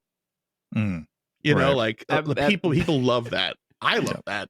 At bare minimum, it should be 5 raid passes. So even you're like, it should be like, I don't think you shouldn't have to pay for Pokemon. I think that's really weird in Pokemon Go, because people would be like, $1, let's do the Mewtwo raid, another $1, let's do the Mewtwo raid, another $1, let's do a Mewtwo raid. And that's like a weird line that Niantic has had to balance. And it's probably part of the reason why they increased raid passes, so it wouldn't be like pull that slot machine lever. But I feel like the items themselves in a paid package should be what you're paying for, and then the Pokemon or the Stardust is like the extra. Yeah, right. I agree with that. That's typically how it goes, right? Like, you'll see it's a $5 ticket, and you're going to get a Poffin, and you're going to get a Rocket Radar, and you'll get 2 premium raid passes. And a lot of people will be like, well, I've never used those things, so I'm not going to spend the money. But for someone like me, or maybe, any of us who use all those items, it's like, oh, paying $5 for that is worth it. Because otherwise, if I wanted to buy those separately, it'd be like $7, right? So it is feeling like a bit of a discount because I would use those things and it's worth it. Whereas, to your point, Steve, the only thing here is a raid pass that would be $1, and then it's like Stardust and Pokemon encounters. That's very weird. 25,000 Stardust isn't even worth mentioning, in my opinion. It's very little Stardust, especially when you're talking about this in the context of battling, which is notoriously Stardust hungry. It's just not a lot. What do you? Yeah. What do you like think? 100,000. 100,000? 100,000 for $5. For $5, absolutely. Okay. Or maybe like 50, and then be like, hey, here's also a star piece, and they set that up for you to get more value out of it if you know about it, if you're in the know, right? The nuance of Go, right. But I don't know. It's like, I'm just saying, I don't think it appeals to a battler either. Right. Yeah. I feel like somebody who has a lot of Stardust, and somebody who doesn't isn't going to just be like, oh man, I really need 25,000 Stardust. Let me just drop $5 right now. Like, I don't think that's a thing. I think every time there's a new paid research and you look at it, I just think about Pokemon Sleep, and I think about how they're charging me $50 every 6 months, which is $10 a month. And I think, why is Pokemon Go not charging people $10 a month for a subscription that they can just sign up for and forget it? And these things here would not be that big of a deal under a subscription. Because if this showed up under my subscription as like, here's your 1 free battle pass for the month, here's your 25,000 Stardust, you get this research line for Azumarill, Vigoroth, Cresselia, and I forget to do it, I'm like, that's on me. Because it was just part of my subscription and I didn't do it. And if it comes up and I'm like, oh, cool, this is great, this is exactly what I'm paying for my subscription, great, let's do it. And then if I'm not a subscription member, I look at this and I'm like, oh, this month I can get this paid research and this paid research and this paid research. And then I forget to cancel it for the next. Like, it just feels like if Niantic did a monthly membership, it feels like it's a win-win. It's a win-win for people who would sign up and not have to be nickeled and dimed every other week in this game. And it feels like a win for Niantic, because half of those people will forget to cancel and they will get that money, just like Netflix, just like World of Warcraft, just like HBO Max, just like Prime Video, where you can watch Trainer Club, not a sponsored ad. Trainer it's Bus. Max. It's not HBO Max. Come on. My bad. Trainer Tour. Trainer Pikachu bus. The Pikachu bus. It just feels like it's a win-win for both, and it's shocking to me that Niantic has not released a monthly subscription. Yep. Agreed. Yeah, we're not great at managing optics over in the Go sphere. I think you're right though. Like every single time that you see these tickets, and like I buy every ticket, right? And even if and I do, right? But like at least I get to say like, oh, my co-host is going to refuse to buy this ticket, and I'm going to buy this ticket because I love this game. But also like if it's bad, I like to be able to come back on the show the next week and be like, yeah, no, we were right. It was not worth the money, and I can say that because I did it, right? Yeah. But like. Every time that you have to make that choice as a consumer, you're literally looking at a $2 ticket 2 times a month or something like that. Like it feels bad. And how often do you want to willingly make your customers feel bad because they have to think about the money they're spending instead of obfuscating it in some way, like you're saying with like some sort of subscription service? Makes a lot of sense. Yeah, I don't know, but we've been like saying this for years. This podcast is going on for too long, but there's that thing of like buying it for like $2 or $5 and then something happening in life. Kid gets sick, you break your leg, you're just having a bad mental health day, and then you feel even worse that like I spent $5 on this. I was planning on going out on Saturday to complete it. Something happened, and now it's like this weird panic of like, I need to finish it before it ends, otherwise it disappears and I don't have it. And that just doesn't happen with a monthly subscription. Yeah. It's just not the same thing mentally of like, oh, well, I got all these other things this month. I just couldn't finish this. Not that big of a deal. Whereas every week you have to be like, oh, this is new in the shop. Should I buy it? Do I have time? Is it worth it? It's like a full-time job to manage Pokemon Go research and their prices and stuff. And I think all of that gets alleviated just with a monthly subscription. Like, I don't think about like when I subscribe to Netflix, I subscribe to Netflix like for 1 or 2 shows. And as long as I turn it on like once a month, I'm like, okay, I use my Netflix. Like, it's not like, oh, I need to watch this show this weekend and then this show next weekend. And I got to go back and rewatch this show. Otherwise, I'm not getting my value. Right. And if I'm not getting my value with Netflix, like if I'm in September, I don't think I'll be able to watch Netflix at all. I'm going to hit the cancel button. And then I'll re-up when I decide I need to watch something. There's nothing on Netflix to watch. I don't know why I'm paying for it now. I got 3 more episodes of Pokemon Horizons and then I'll cancel. Yeah, but like that you're in the headspace then, like you're not paying to watch a particular show. You're paying for the option to watch that show. Whether or not you choose to or not, that's still your choice, and you're buying that, right? And yeah, it should apply here. It really should. Yep, totally. The other thing that they would maybe announce at Worlds is Dynamax and Gen 8. We saw that has been added to the game. We'll end on this. Chris, do you have any? What do you think's happening? Oh, man, I honestly, I think that either we won't hear about it and then they'll be saving it for GoFest season next year, or we will hear about it soon and we'll see it before that.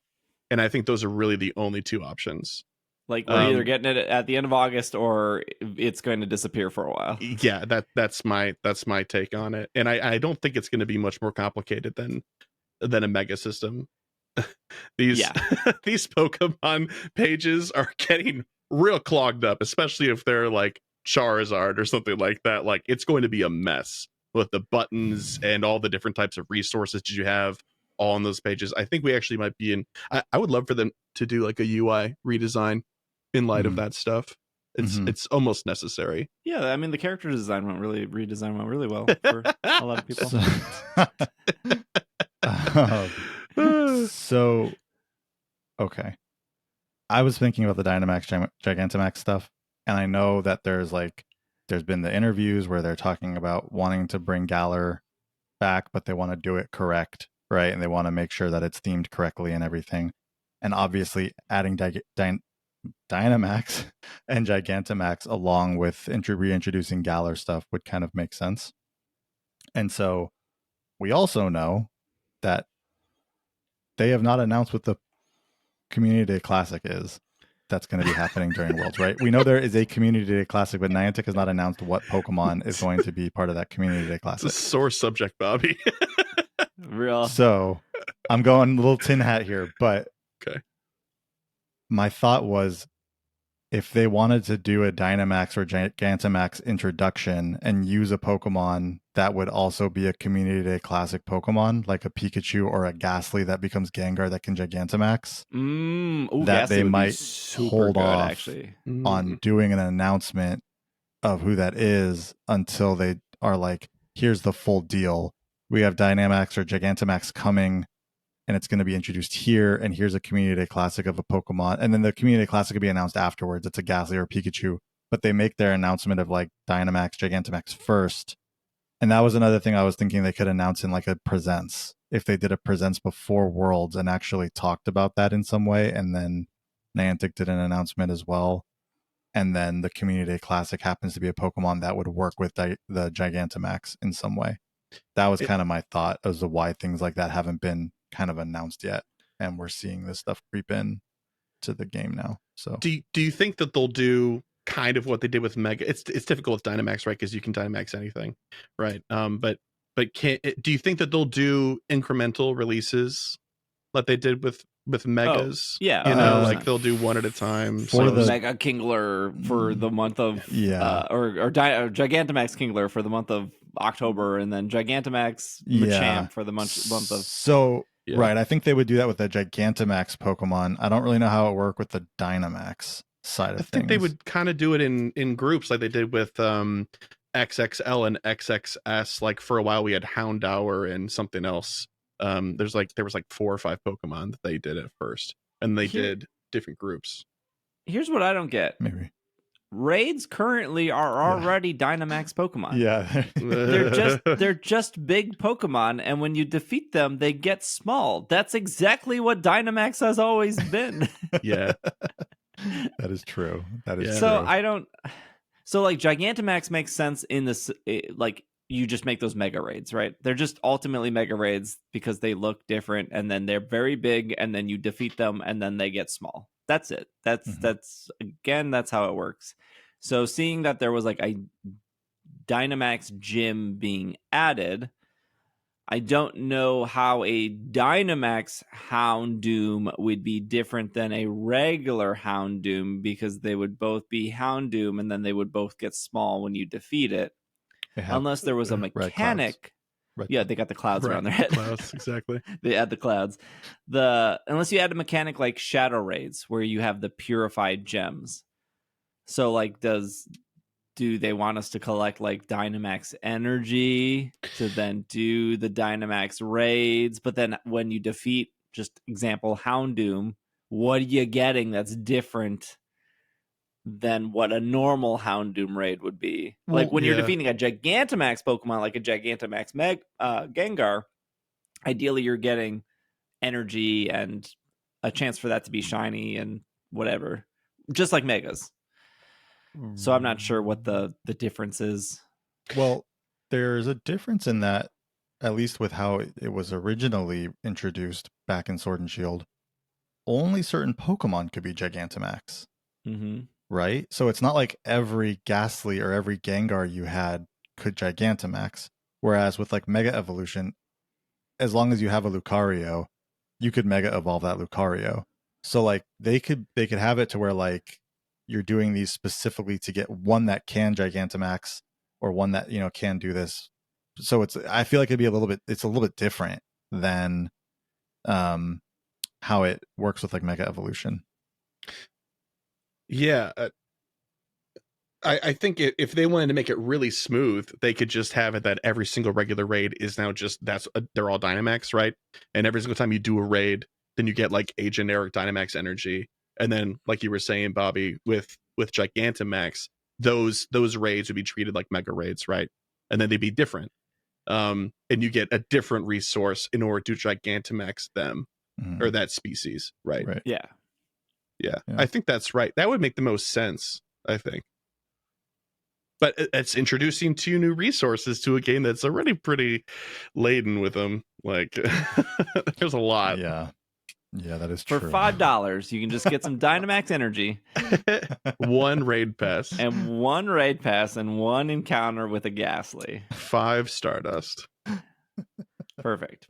All right, well, that's our episode for you guys. There will be one more episode before I head to Worlds, and then I think I will be recording at Worlds and then getting an episode up that Monday morning before I leave Hawaii. So, I did want to say one thing about Worlds, because we were talking about like there's like the free to the public events, and we were talking about like, well, if you're at Worlds, you probably have a pass. However, as someone who lives a mile away from where Comic-Con happens every year, I don't get passes to Comic-Con every year, but there are plenty of events at Comic-Con for the public to go to that don't need a pass. And I think that same thing may work with Worlds, right? So if you do live near where Worlds is happening, it does give a reason to possibly go down there and check things out, even if you don't have a pass to Worlds, since there are events that would be open to the public. So there is that. Like, people may not be going to Worlds, but if you're in the area, it does potentially give you something to do if you don't have a pass to Worlds. Also, when Niantic makes temporary gyms, usually those cannot be, you can't like invite people to those. This was a thing that happened in Yokohama and in London. The gyms inside the stadium, I could not invite people to. I had to find gyms that existed normally.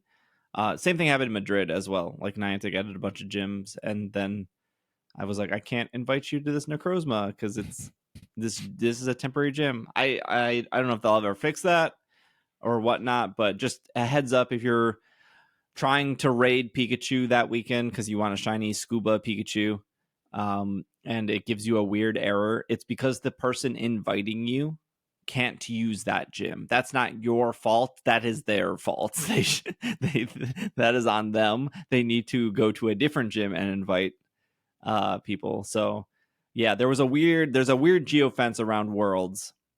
It might be different this year, but at least the last couple Worlds, where like my hotel last year was next to the convention center, and I couldn't see any of the spawns or any of the gyms. And literally, when I left my hotel and walked 30 seconds over, it all spawned in, where there was like 7 gyms and all the Pokestops, and then spawns everywhere.